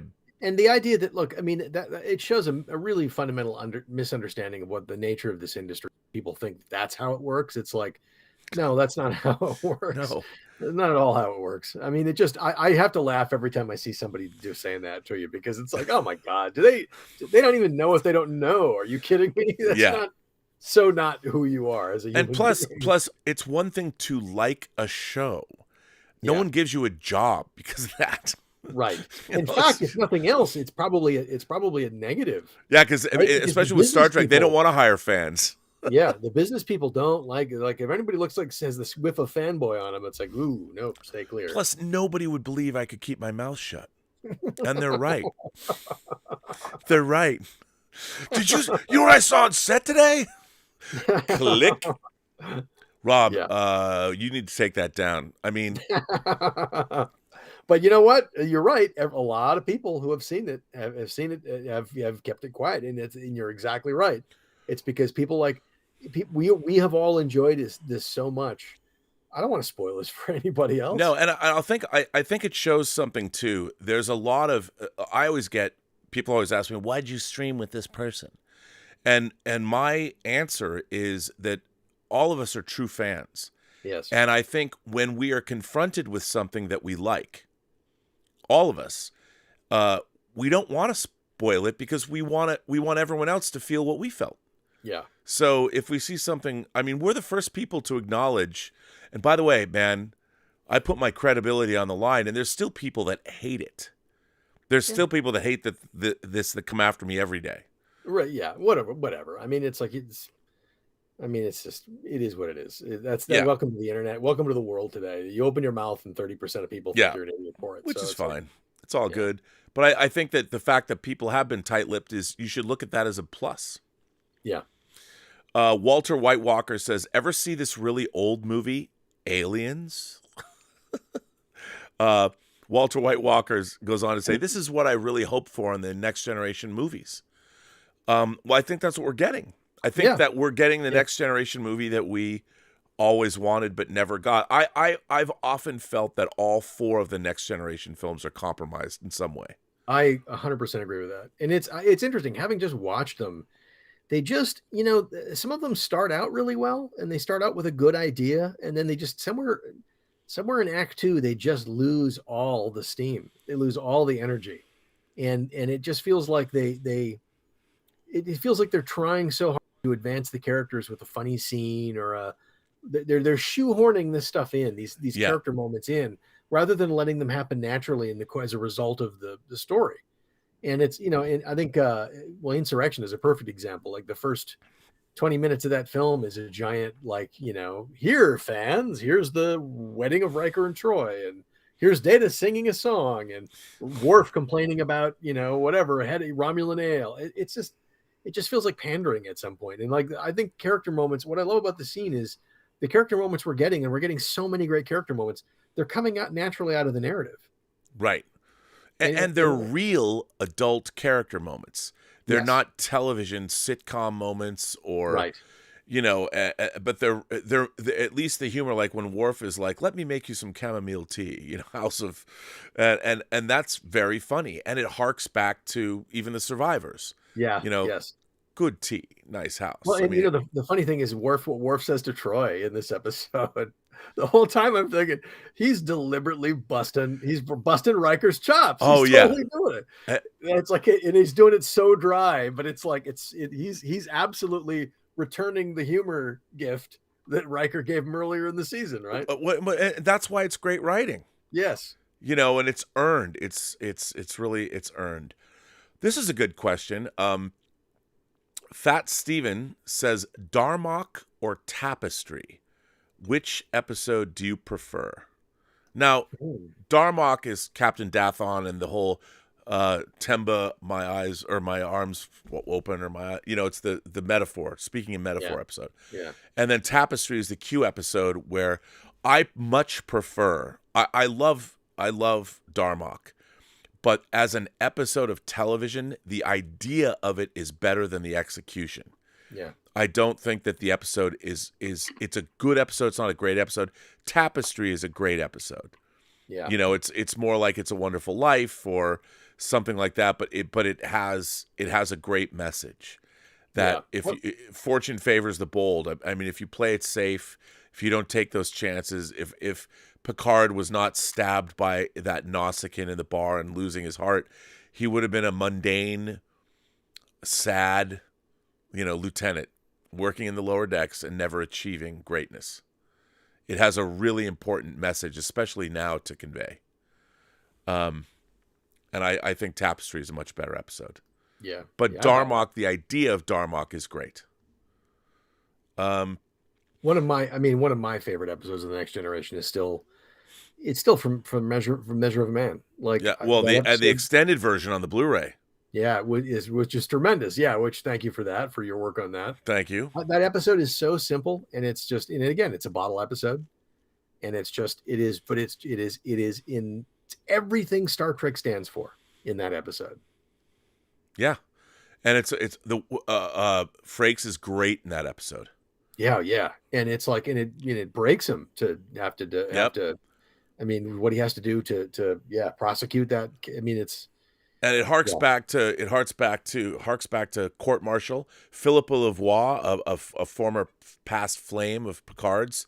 She's a great, strong, badass, ball-busting character that does her duty.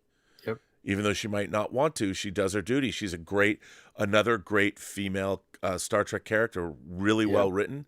And again, that episode was written by Melinda Snodgrass. You know, that's another thing that Star Trek had going all the way back to the original series when Dorothy Fontana was writing. Yeah. You know, Star Trek has been a launching pad. People like Lisa Klink. David Gerald. Yep. But Melinda Snodgrass, it's always had, there's been great female writers. And as Matt was pointing out tonight, a couple of great female writers on this season of Picard. Yeah. And so, you know.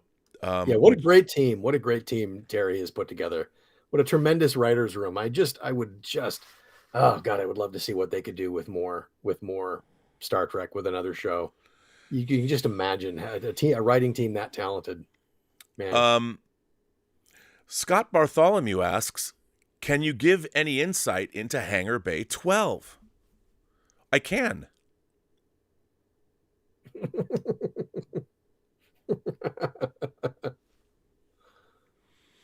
But I won't. Fat Steven JFG says, CW presents Starfleet Academy. But why? I don't know. I because, you know, the whole time you're going to, let's say they make the paper chase of Star Trek. You know, the fame of Star Trek. Take your pick. The Dead Poets Society of Star Trek. The Goodwill Hunting of Star Trek. Whatever it is, you know, the school ties of, no matter how good that show is, you're going to be thinking the whole time, when are they going to go into space? Like, it's Star Trek. Why am I watching a school show? And then of course they're going to have to contrive some reason why. And is it going to be in San Francisco, or is it going to be it's the 31st, also the 31st century, or wherever they're at? How do you know what that future is going to be like?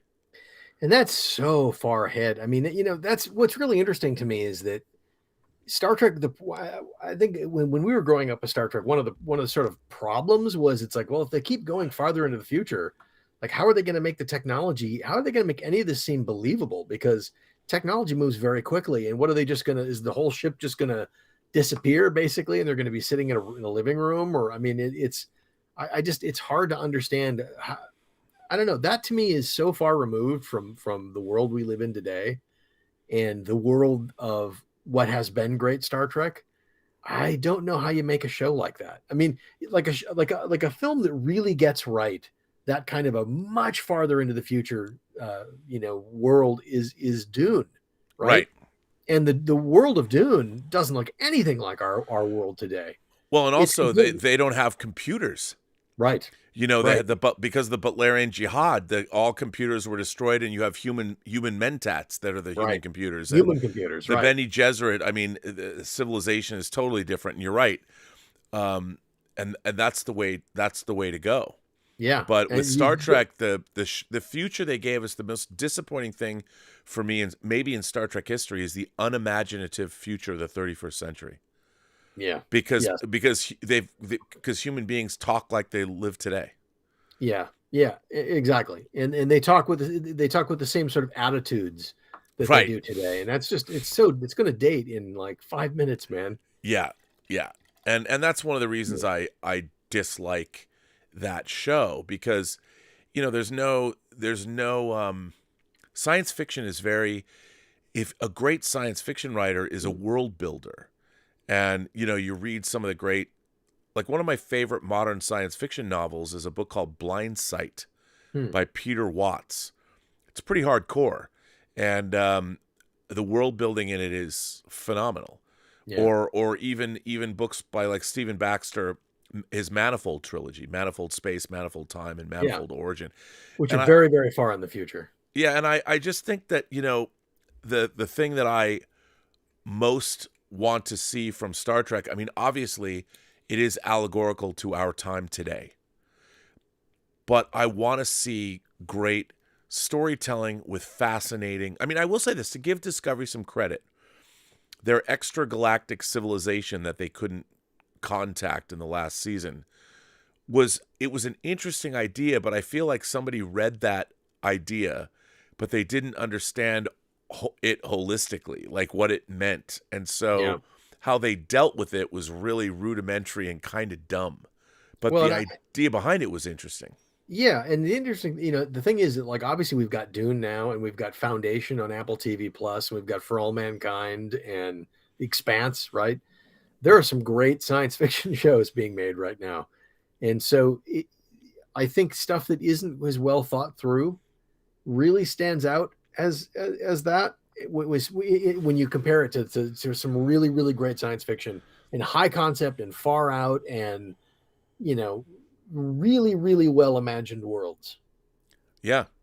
And that's, and again, there's so much great, the problem that I have is I think that the people writing science fiction is a literary genre. 100%. And you need a working, like, I would never write a TV show about a philosopher without having at least a college level philosophy courses where I've read the basic tenets of philosophy, like, I don't know, the ontological, the teleological, and the cosmological arguments for or against the existence of God, or Foucault, or to call it what you want. I mean, I would have to have some working understanding of philosophy to write a show about a philosopher. Yeah, you have to immerse yourself in it 24/7. And science fiction, extrapolating out, I mean, science fiction is a very specific kind of a genre, and I think nowadays more than ever, people that are writing great science fiction need to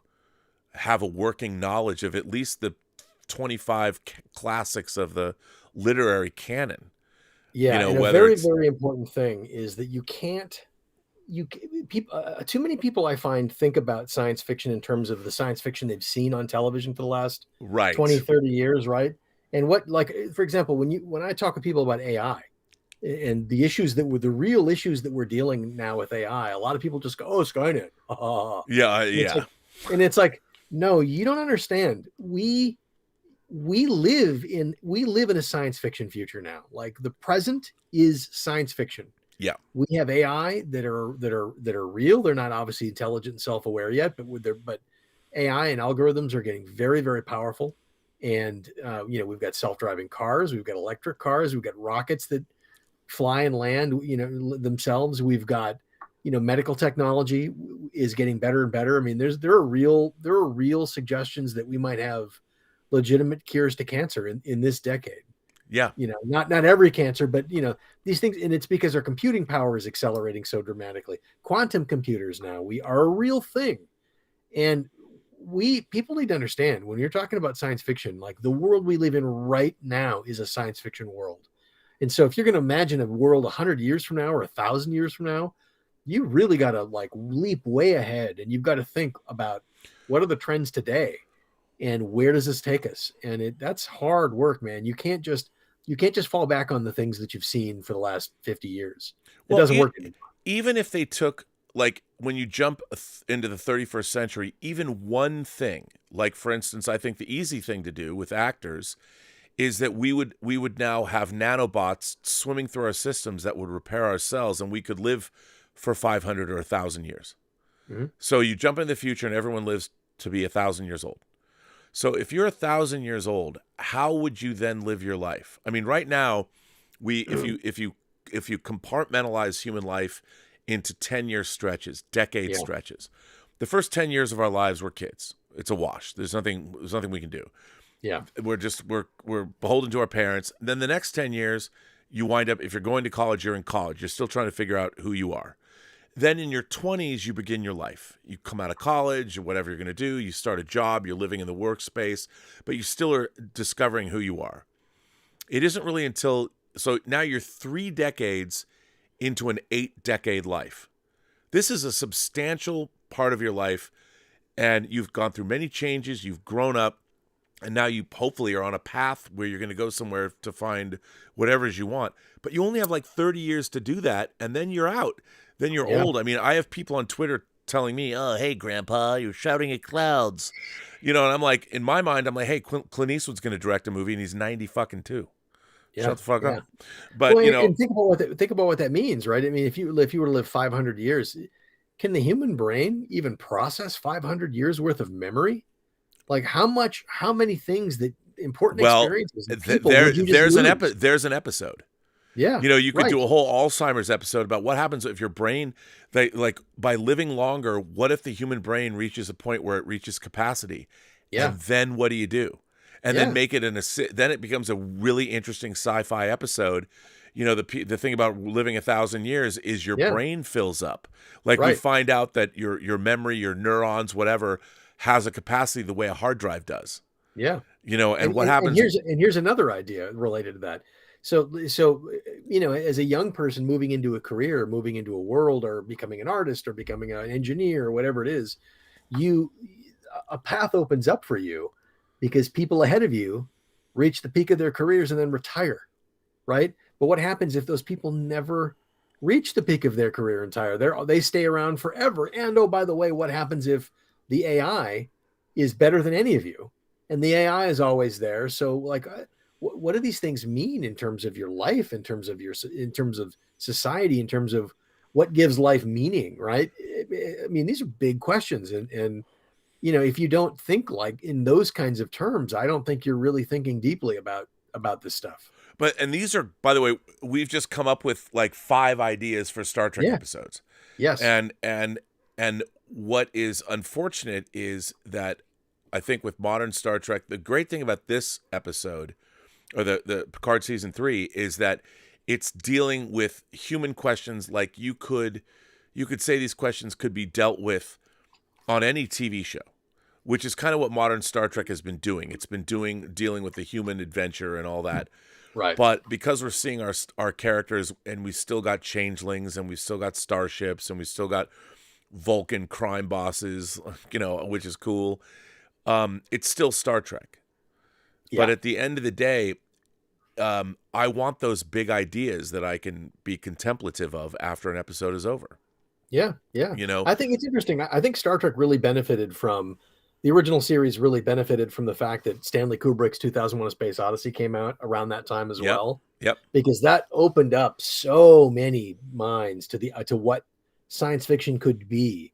And I think gave room then for people like Gene Roddenberry and his writing team to explore some of that stuff in a smaller way on television, but still asking those kind of big questions, right? I mean, 2001 blew people away in 68 when it came out. I mean, it was 68. I think it was 68.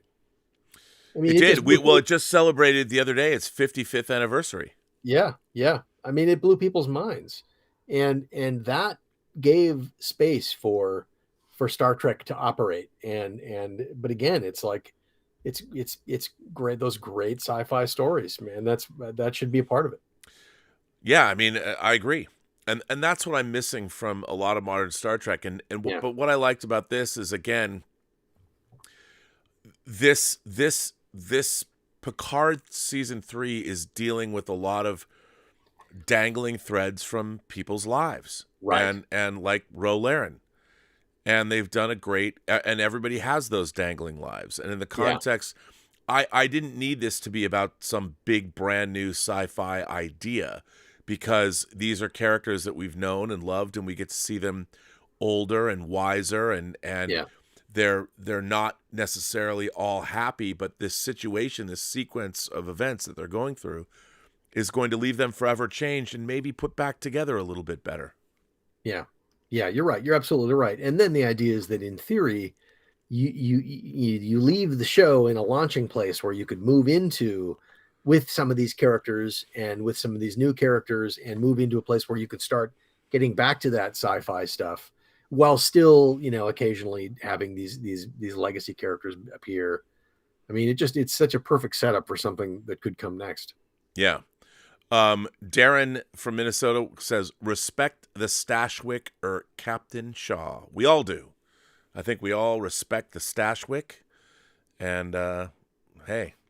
And he's just a good dude, too. He's a great dude. Scott Bartholomew says, hoping a novelization of Picard Season 3 is in the works. I would love that. I would totally read that. I don't think one is, though. Maybe Una McCormick will. I mean, I don't know. Because there's a lot of backstory a great Star Trek novelist could delve into here. Oh, totally. Absolutely. Really great stuff. Fat Steven says, here's the shill payment. Sorry it's late. Scott, I had to laugh at the premiere when you took that picture with Terry where you were with the money. And that was his idea. It was so funny. Let's take a picture. And it was hilarious. People think it's real. And it's funny. Like, yeah, if I was going to get a shill payment, it wouldn't be in cash, Terry uses Venmo. Yeah, well, no, I would. There's other things that Terry has that I want that have nothing to do with money. Bill Krause, he knows what I want. Scott Bartholomew says, do the final 2 episodes remind you of any previous episodes of Trek? Yes. That could be a spoiler.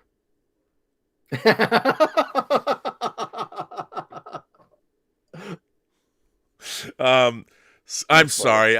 Scott, I can't do it. To say anything at this point would be, it's all spoilers from here on out, man. I mean, all I can tell you is in Aliens, when Sigourney Weaver is using the power loader on the Sulaco, Sergeant Apone says, Ripley says, where do you want it? And Apone says, Bay 12, please. That's all I can give you. That's all I can give you. Take that how you want to take it.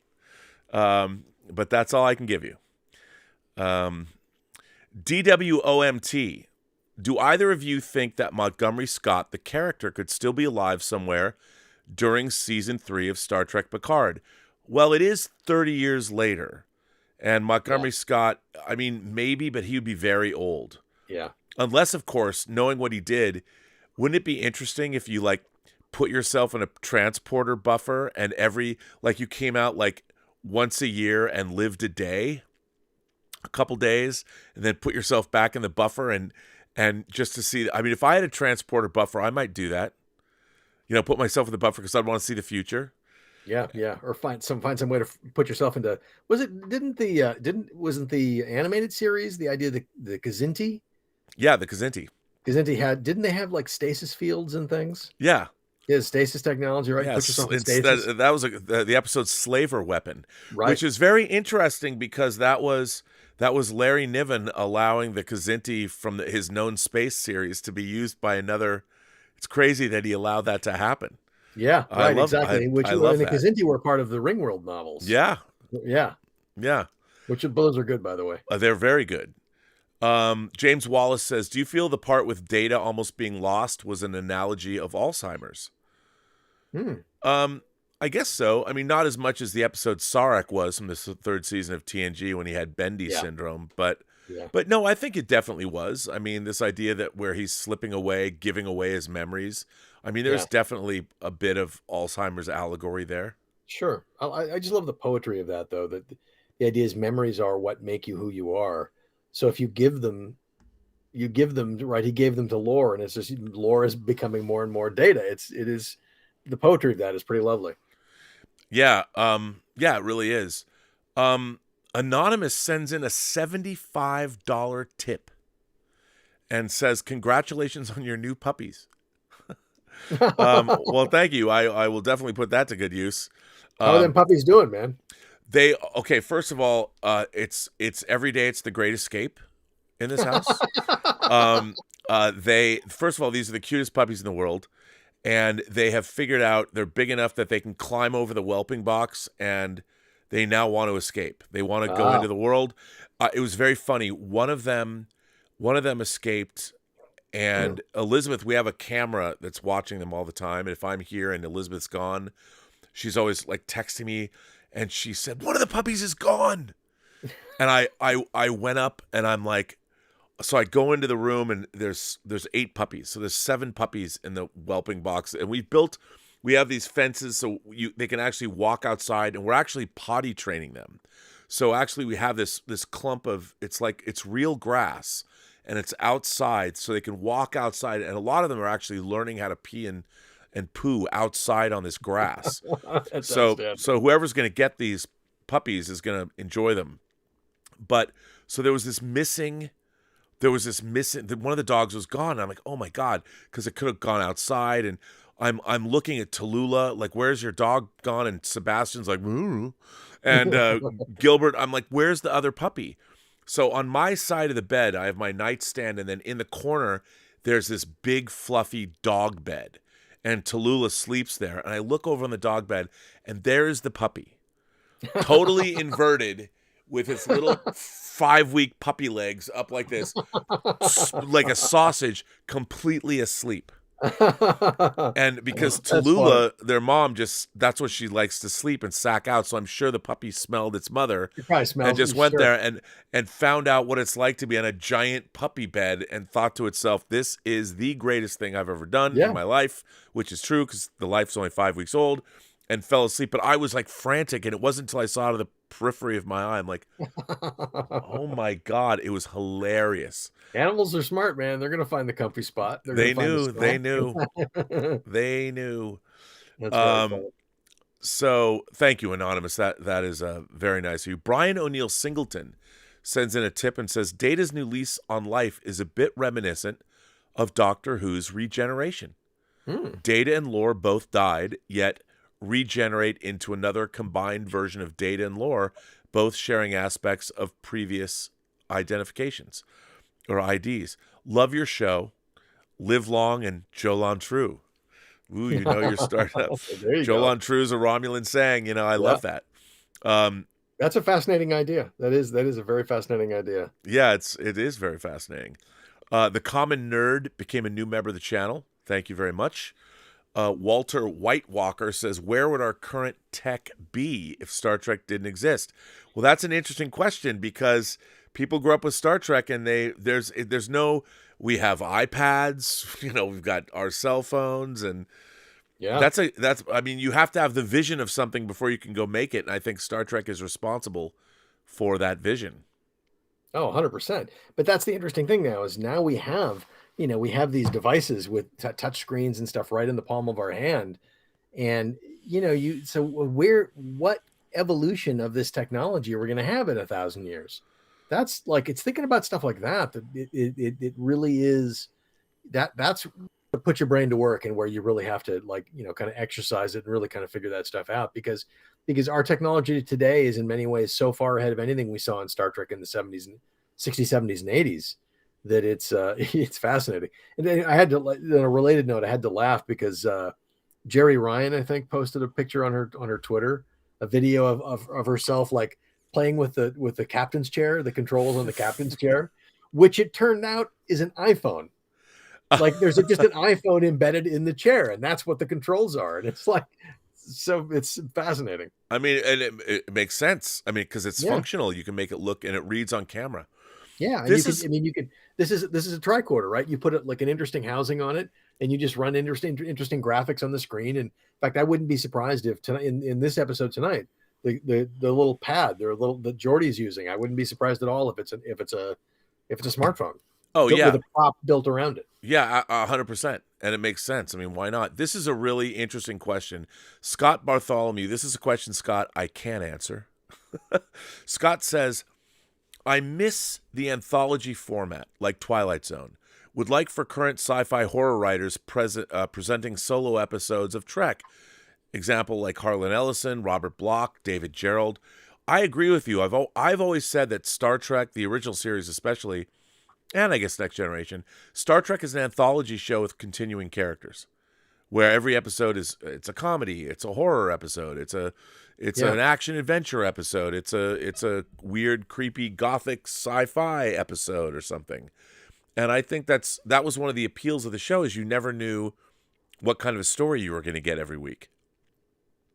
And it's interesting. I've always thought that an interesting idea for a Star Trek show would be would be to make it an anthology. And actually, because you think about all the eras, all the shows that didn't get the full run that they deserved, you think about all the kind of lost eras of Star Trek, the Rachel Garrett and Captain Sulu and the Excelsior and the Rikers and the Titan and all the other potential offshoots there could have been.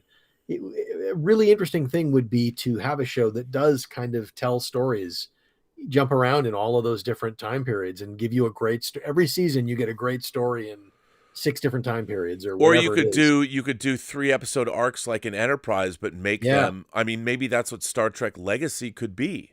Yeah. Although I will say it's I mean, I haven't talked to Terry about this, but I wonder with all of this talk, like, Terry mentioned in interviews about a Star Trek Legacy show because he likes the 25th century. He's just answering the show. But the fact that people are answering the question, the fact that people have ran with this and made memes and posters and artwork and logos and all this stuff, it can't have gone over. I mean, I can only imagine that publicity and all that is not, and maybe even Alex Kurtzman can't be happy about it. And what's really interesting, when we get to the end of episode 10, those voices will not just start talking, they'll start screaming from the top of the Grand Canyon. Yeah. Because the show I'll just let everybody see for themselves. Yeah. But no, it's interesting. But at the end of the day, it comes down to like Paramount and Paramount Plus, right? And what do they want? And I think, I don't think they're going to be blind to the numbers. I mean, if it's selling well, if it's streaming well, if it's, I feel like they would be foolish to ignore it, and just let, and so I don't know. It's very, very interesting. But yeah, I can see that the internal politics, I'm sure there's some folks at Secret Hideout that are a little taken aback maybe by what's happening with season 3 of Picard. My guess is that a lot of the folks at Secret Hideout didn't anticipate this, no.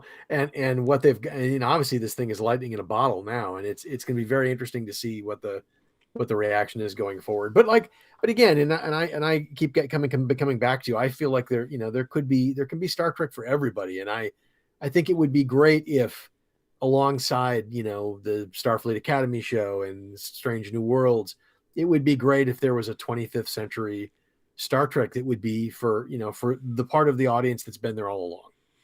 Right. I mean, I think you can have, look, Star Wars is certainly doing that very effectively now there's a different form of Star Trek or Star Wars for almost everybody now, Yeah. No, I totally agree with that. And at the end of the day, it's show business, right? It's about money. It's all about money. And it's all about, corporate decisions, corporate executives looking at spreadsheets. That's all this is about. At the end of the day, for better or worse. Well, that's why it comes down to whether or not people watch a show. You could clamor about it all you want. Loud voices can ask all they want, but it has to be reflected in the analytics of the program. And if it's not, I'm going to be very, very interested to see when the discs come out, because that'll be a strong indicator, if the discs sell well. Let's say, for example, Picard season 3 or Picard a box set on Blu-ray and 4K. If that sells as strongly as, say, the 4K films, right? Like, that'll be, it would be I would be very surprised if it didn't, because I've got to believe that every single person who's going to go out and buy a 4K box set or a Blu-ray box set of remastered Next Generation films is absolutely going to want that at least this season of Picard as well. Yeah. So those numbers are going to mean something at the studio. So it's going to be really fascinating to see. I completely agree. It will. Our friends at the Echo Base Network say, I love the part where the whole crew is in the ready room. None of the new characters, just the OG ones. Terry did what Star Wars did not. Well, yeah. And we talked about that earlier, how they made Force Awakens and, you never had Luke with, how do you make a movie where Luke doesn't see Han before he gets killed? Yeah. Yeah. And when you think about that, so many of the problems then with that trilogy originate out of that exact problem, right? you're never able to get all those characters together for that grace moment that you really wanted. And it's like, at that point, everything is, it's like there's just a massive thread through the tapestry that is unwoven, and you can't fix that. Well, also, I think obviously the corporate interests of Disney, they're like, look, we want new characters that we can market. And as if the funny thing is from a corporate perspective, a corporation looks at Star Wars and says, oh, it's massively popular. But a corporation doesn't know why it's popular. They can run all the reports or the analytics or all the things they want. And they can look at spreadsheets and be, look. But anyone who doesn't work at Disney, who didn't get an Ivy League business degree, would say that, oh, if you're going to make a Star Wars movie with the original cast, I can't wait to see when they're all together. Right.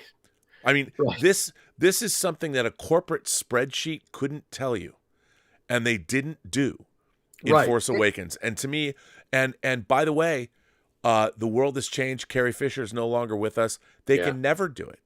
Yeah. And the fact that they didn't do it shows a fundamental mishandling of an entire franchise. Well, and it makes the interesting thing is, like, you could easily say, well, but Harrison Ford wanted his character. I mean, and it's true. Harrison Ford wanted his character to die, right? But you could have said, okay, he can die in film 3. And if that's a problem, then do what they did in Lord of the Rings. Have a story arc, a 3-film story arc, all planned out in advance. Shoot all of Harrison Ford's parts at once, right? So he'll die in this production, but not until film 3. And there are ways around it, but that would have required. I mean, like the fact that they made one Star Wars film without having any idea where it was going, like they didn't have a trilogy ready to go and written, like it is mind-boggling. It's mind-boggling, especially because it's Star Wars. Right. And the fact that Force Awakens made so here's the thing. It made $2 billion. So from a corporate standpoint, it was awesome. Big success, right. But then I would say, okay, but then the third film barely made $1 billion, which means from film 1 to film 3, your audience was cut in half. Yeah. And where's your corporate spreadsheet on that one? Yeah. But see, it takes someone you have to have someone who's not just an executive, right? To, well, we're plotting our synergies. And it's like, it takes more than that to run these legacy franchises. You need more than just a Bob Iger who's a financial genius or a visionary corporate executive. Like, you need a creative genius. Yeah. Who has the vision. And the thing is, those people are incompatible to the corporate structure. They don't. Yeah. There's nothing in the corporate mandate that can define what somebody. I mean, I think Star Trek needs John Van Citters, he's now in charge of brand management, but he was in charge of licensing, and he did a great job. And he really knew Star Trek, and he really made sure that their publishing empire was well managed.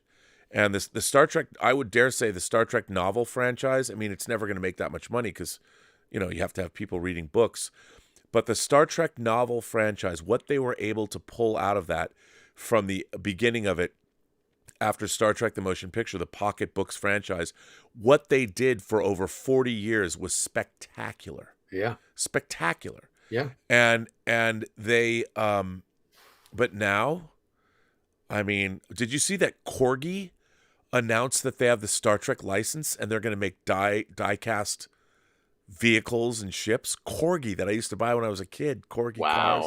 Yeah, it was on Twitter on First Contact yesterday. Yeah. And Eagle Moss, their stuff is owned by the new Master Replicas who are selling it all. Yeah, that just makes me nervous. Eagle Moss did a lovely job, but Master Replicas has just had a history of kind of shady. All I know is I'm getting my Tomy 1/350th scale Enterprise. Yeah. I mean, whenever ship it. Well, and I've got my HAL 9000 replica, but a lot which I originally wanted to get from Master Replicas, but they ended up screwing a lot of people with. Yeah, I mean that's the whole thing. It's such a weird. I mean, I've got my Master Replicas phaser, tricorder, and communicator right up there. Yeah, yeah. And I've got my Master Replicas Enterprise. So yeah, I'm still waiting for Wine Company to finish that tricorder they're working on. They promised they're going to finish it, but the pandemic, I think, was difficult for a lot of these companies for sure. Here's a good one. Zane Corey says they use the transporters to take an elderly Dr. Pulaski young, using prior transporter patterns to make her younger back to her age. Why do you think we haven't seen that transporter usage again? Okay, that was in the episode Unnatural Selection. It's a second season TNG episode. Well, I would say, right. Yeah, I mean, he did that. That's true. But I think that's something that is probably not advisable, and she was suffering from this interesting disease. So, okay, good question, like we talked about earlier. Why haven't they done that again? Well, I think in the case of Dr. Pulaski, she had this contagion that was unique to whatever it was. So they were able to use the transporter and purge that contagion out of her. Right. And so she was reconstituted the way she was supposed to be, because that remove the anomalous information. And clearly they have talked about the fact that they brought up transporters in season 3 of Picard. It's interesting. It's very, very interesting. Some of these, science fiction ideas, it's fascinating the way they can be explored, but you can also write yourself into a corner. Like I think about how for a while, like warp drive was bad for the fabric of space, right? And so they couldn't travel at high warp because it was literally unraveling the fabric of space. Can't remember what episode that was in, but it was one of the later season Next Generation episodes where they kind of effectively had to impose a speed limit on warp travel. Oh yeah, which even though I did think that was kind of dumb, but yeah, I know that they did it. Yeah, right, exactly. And you could easily, we've redesigned the warp engines and now it's all okay or whatever. You can get away with doing that in science fiction, but it's one of those ideas where it sounds like a better idea on paper than it actually. Right, because how big is space? Right, exactly. And when you think about ships, it's not like it's a highway. Yeah, where you have millions of ships traveling down the same highway. Yeah. And it's, but then you start nitpicking technology like that. Personally, I wouldn't step foot. McCoy was right. I wouldn't step foot in the transporter. Oh yeah, no. I mean, unless the transporter is like Stargate and you're literally walking through a porthole to your destination, the transporter is literally taking you apart and rebuilding you on the other side. Well, you're not the same person. I mean, right. It's transporter in Star Trek is basically a photocopy machine, and it kills the original. I mean, that's so if you think cynical, about the technology, I know, but it's like I would never. McCoy was right, man. But Zane, all I can say is, as far as the transporter is concerned, stay tuned. DWOMT says the other side of the red door is a sneak peek of Star Trek Academy. That's why Troy sensed a great darkness. Now we're getting into dangerous territory. That's so funny. Look, it gives me no pleasure to dislike Star Trek. No, I know. I don't want to do that. Skelton loves Strange New Worlds. All right. Rob, what are your thoughts on possible criminal charges being brought against Disney by the Florida governor? Oh, this is a new wrinkle. I haven't heard this. I mean, look, I would say that Disney is probably one of the largest employers in the state, and they've been there for a very long time. Yeah. And I would ask, you might not like Disney, but and the surrounding area and all the hotels and all the hospitality industry that supports Disney that isn't Disney, that are other companies, why piss Disney off? Like it's red meat for the base, man. It's part of the stupid culture war thing that's happening on the left and the right. But DeSantis picked this fight. He did, but But the reason he did it is he's trying to appease the base that wants red meat, right? It's like it's a stupid culture war issue. It is, but it's still, you're going after an employer. Yeah, it's dumb. And you're going after all the businesses that rely on that employer and that company to provide a place where people want to come. Right. An entire section of your state is reliant upon Disney. Yeah. And I'm like, okay, I get it. You're going to go after here's what I don't understand. You're in a fight with Disney now. What would you like to do with Florida to make it a better state? You've got rising sea levels, you've got buildings that collapse. there's so many things that Florida could be doing, and you want to fight with Disney? Yeah. But that's all political know. optics. It's political theater. That's all it is. He's just trying to get, he's going to run for president. And Right. if you're going to run for president on the right side of the aisle, you've got to throw meat to the base. And that's what he's doing. And you're right. I mean, it's ridiculous because it's not going to stick. I mean, Disney, you're right. Disney's one of the biggest employers in that state. Like, come on. I mean, that's the thing. You're picking a fight with somebody that employs tens of thousands of people. Yeah. And many of them are your base. Right. Right. And then not only that, how many businesses, how many hotel chains, how many people and restaurant chains that rely on Disney and the surrounding areas for their livelihood, and all those tourist dollars. I mean, Disney World is one of the great world tourist attractions, and it's in your state. I would think the last people you'd want to piss off is an employer like Disney. And I'm not some, this is not me being a corporate shill, but I am a capitalist. The only problem with capitalism is great until people cheat, which is what everybody does. And that's why everyone's angry with capitalism. For-profit medicine, you're all cheaters. You're all sticking it to all of us. And I get it. Right. But that doesn't make capitalism bad.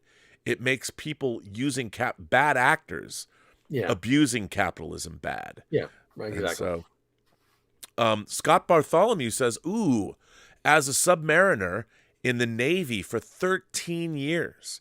Wow. It was amazing how close Life Underway mirrored Trek. By the way, can I just say this is my new favorite term? Life Underway. That's obviously cool. That must be a naval term. That is a great term. Yeah. Life Underway. That is fantastic. I graduated from high school with a guy named Chris Penny that became a submariner. That has always fascinated me. Well, being in a submarine is about as close as you can get to being in a starship. Yeah. Right. I mean, even a space mission doesn't have that same. You're on a vehicle that's out on patrol, out on a mission with hundreds of other people, or even 1,000 people. Like if you're on an aircraft carrier or whatever, thousands of people. It's life in the Navy at sea is as close as you can get to Star Trek, and obviously we've seen Star Trek is very much that naval tradition is very much expressed throughout Star Trek. And that's one of the reasons I love this season of Star Trek, is because it harkens back to that. And as we've talked about, the sort of Tom Clancy Hunt for Red October and Crimson Tide vibe that kind of runs through this season. I totally get it. Yeah, no, that's great. I love that. How close Life Underway. That's a title for a book, man. Scott, I don't know if you're going to write a book, but if you do, Life Underway. That's a great title. What a cool term. Well, Bill, we're approaching 3 hours.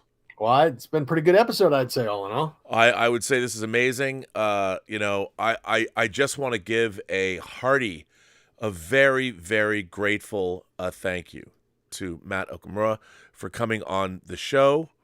First of all, what a terrific guy he is. Yeah. This is the second time I stream with him. What a tremendous human being. Such a nice guy. And, he told me a story. I didn't ask him to tell it on this stream, but he told the story on another stream about how Terry went to bat for him in terms of sometimes writers are always trying to work their way up. And you go from writer's assistant and you work your way up. And Matt was talking about sometimes he's had to, maybe a race-based thing, but had to do over certain levels that he'd already completed in the business, which happens to people. And he told the story of how Terry went to bat for him and got him that next level that he should have already had. And it was Terry who did that for him. And the proof is in the pudding, man. I mean, what great work. I mean, that's at the end of the day, it's like, what great work. That's what it's all about, right? Well, if you listen to what Matt said, he gave all the credit in the world to the rest of his writing staff. Yes. As does Terry Matalas. Yeah. And Terry, the way he explained that Terry has to make 10,000 decisions and oversee everything from what Dave Blass is doing to what the writers are doing to what props and sets are doing. And that's the job. And I love the idea that they're in the writer's room and he's got this episode that he's assigned to, but there's an important moment that he knows is important. He knows he has to nail, and he he goes to one of the other writers and says, "Hey, have you got an idea for this?" And it's like, and they help each other out, and like that's so great. And that's how the writers' rooms are supposed to work. Yeah. And, I think that having met Terry, and he's such a nice guy, and he's just really humble and really cares about the work. I mean, it's funny because when I met him and we got to know each other a little bit, he's the kind of person I want to believe is in charge of a franchise. Yeah. Because of how much thought is put into it. And on every level. And I think, like great directors have a team of actors, they have a players, and like, how many movies has Steven Spielberg had John Williams score or Michael Kahn edit? The great creative people have a team, and that team of people, they understand they're part of a team and they're an integral part of a team, and you need that team to move forward. And they work together again and again. Again and again. And that's one of the most important things, I think, to create great entertainment. And Terry clearly has that, and Matt's part of that, and Christopher Monfette, who was on this channel, is part of that, and the actors. I mean, Todd Stashwick was a guy that they were writing for him before they even hired him. So it's great stuff. It's terrific, and it's so satisfying to see. And I love it when you've got people like that work that hard, that put their heart into it, that are that humble, and you get to see the payoff on screen for them. Like, it's so rare and it's so special. And Bill, I have to say, I'm kind of a little sad that there's only 2 more episodes left for our after show. I'm going to invite you back, though. I'm gonna pin you down. We have to do a For All Mankind after show. Oh, that's yes, dude. Oh, I love that. I'd be all over that. Yeah. And Ray Ora from the John Campea show would have to be on it as well, because he loves For All Mankind. And we'll see if we can get. I mean, I don't have necessarily direct access. I mean, I interviewed Ron Moore and stuff when we did the Blu-rays, but maybe I'll call his office and see if we can set up a For All. I don't even know when it debuts. Later, I think it's later in the year. The new season is later in the year. But we know the Okudas, and one of the producers is. I'm friends with one of the producers on Twitter. I bet we could. And they can watch this show. I'm really proud of this show. What we've done here. Yeah, it's fun. It's great, and it's fun to talk about, and it's fun to, we occasionally go off on tangents and talk about other things, but it's all in support of the great ideas we're seeing in this show, right? And the great writing and the great work, and it's I think it's interesting, and I think it gives us a venue to talk about the episode, these franchises as a whole, science fiction, just the industry, all kinds of different things that are all of a piece with this. Yeah, I agree. And I mean, I like the fact that we can do these deep dives and see where these conversations go. And we can have Matt on for an hour and then delve into the episode and really think about it. Yep, absolutely. And then you and I have been talking about doing on the channel here another show where, I mean, we touched on science fiction ideas, but maybe some kind of a show that deals with bleeding edge technology and the ramifications of that technology. Yeah, I don't know what that would be called, but we've talked about it. I think it would be a lot of fun to do. Yeah, we've got to sort of wrap our brains around it and crack it. And I especially once I get these science fiction novels launched, that's a natural thing for me to be talking about a lot, because I absolutely, I spent the last 25-30 years talking about film and Blu-ray, but where my head really is that whole time is space flight and science fiction.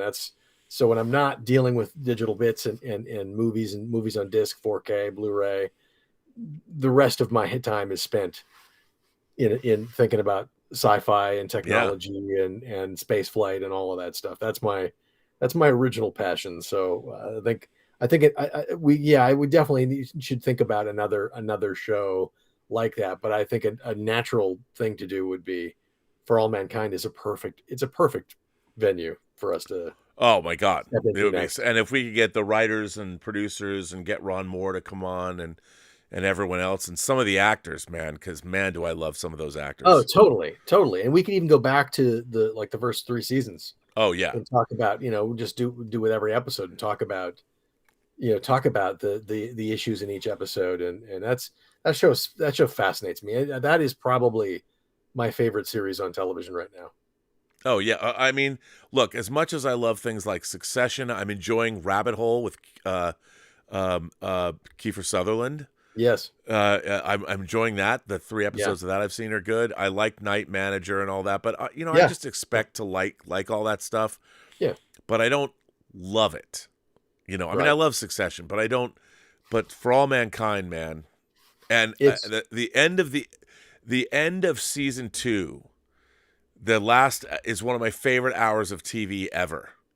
But you have to watch it out. You have to watch it, and then the end of season 3, I was gobsmacked. Oh, I know. It's so good and so smart, and it's very much. I would argue that show is the heir apparent of the kind of Star Trek that we grew up with.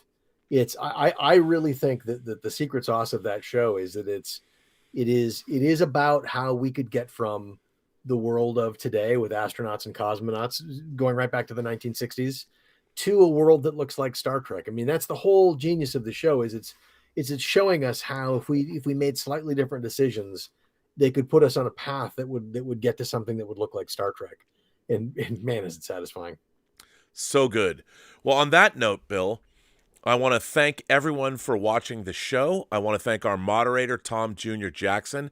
I keep forgetting to give him a shout out, the great Jason Spriggs, who is Mr. Raygun online, for creating the graphics for this show. The graphics you're looking at, I mean, if you look at the top of the graphic, you can see right now, he really thinks he did graphics for our Prisoner reviews.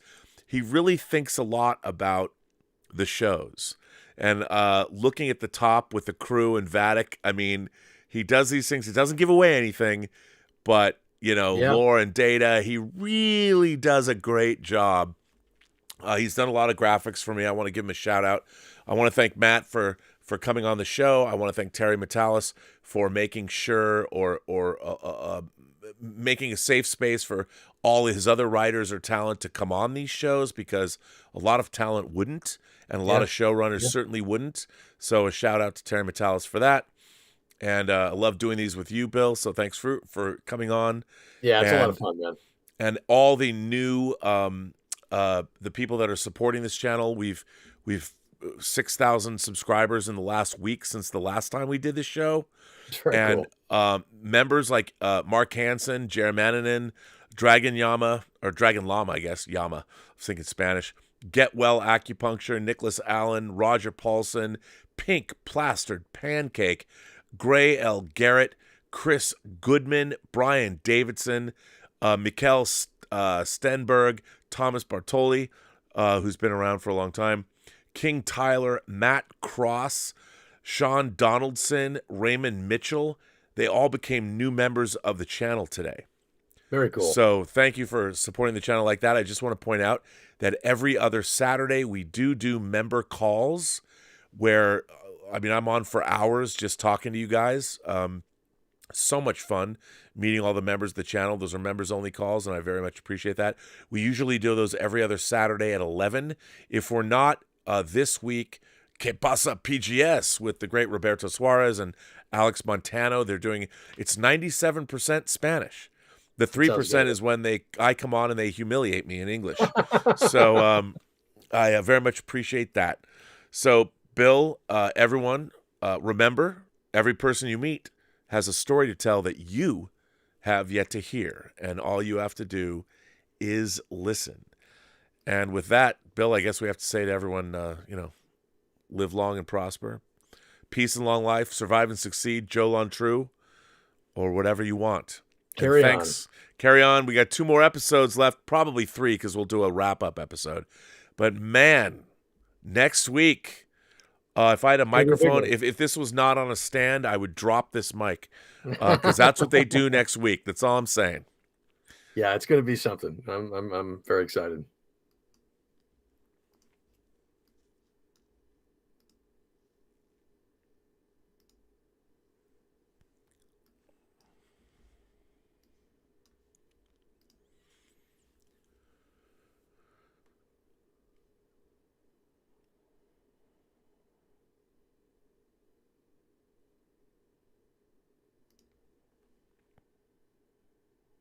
And we're out.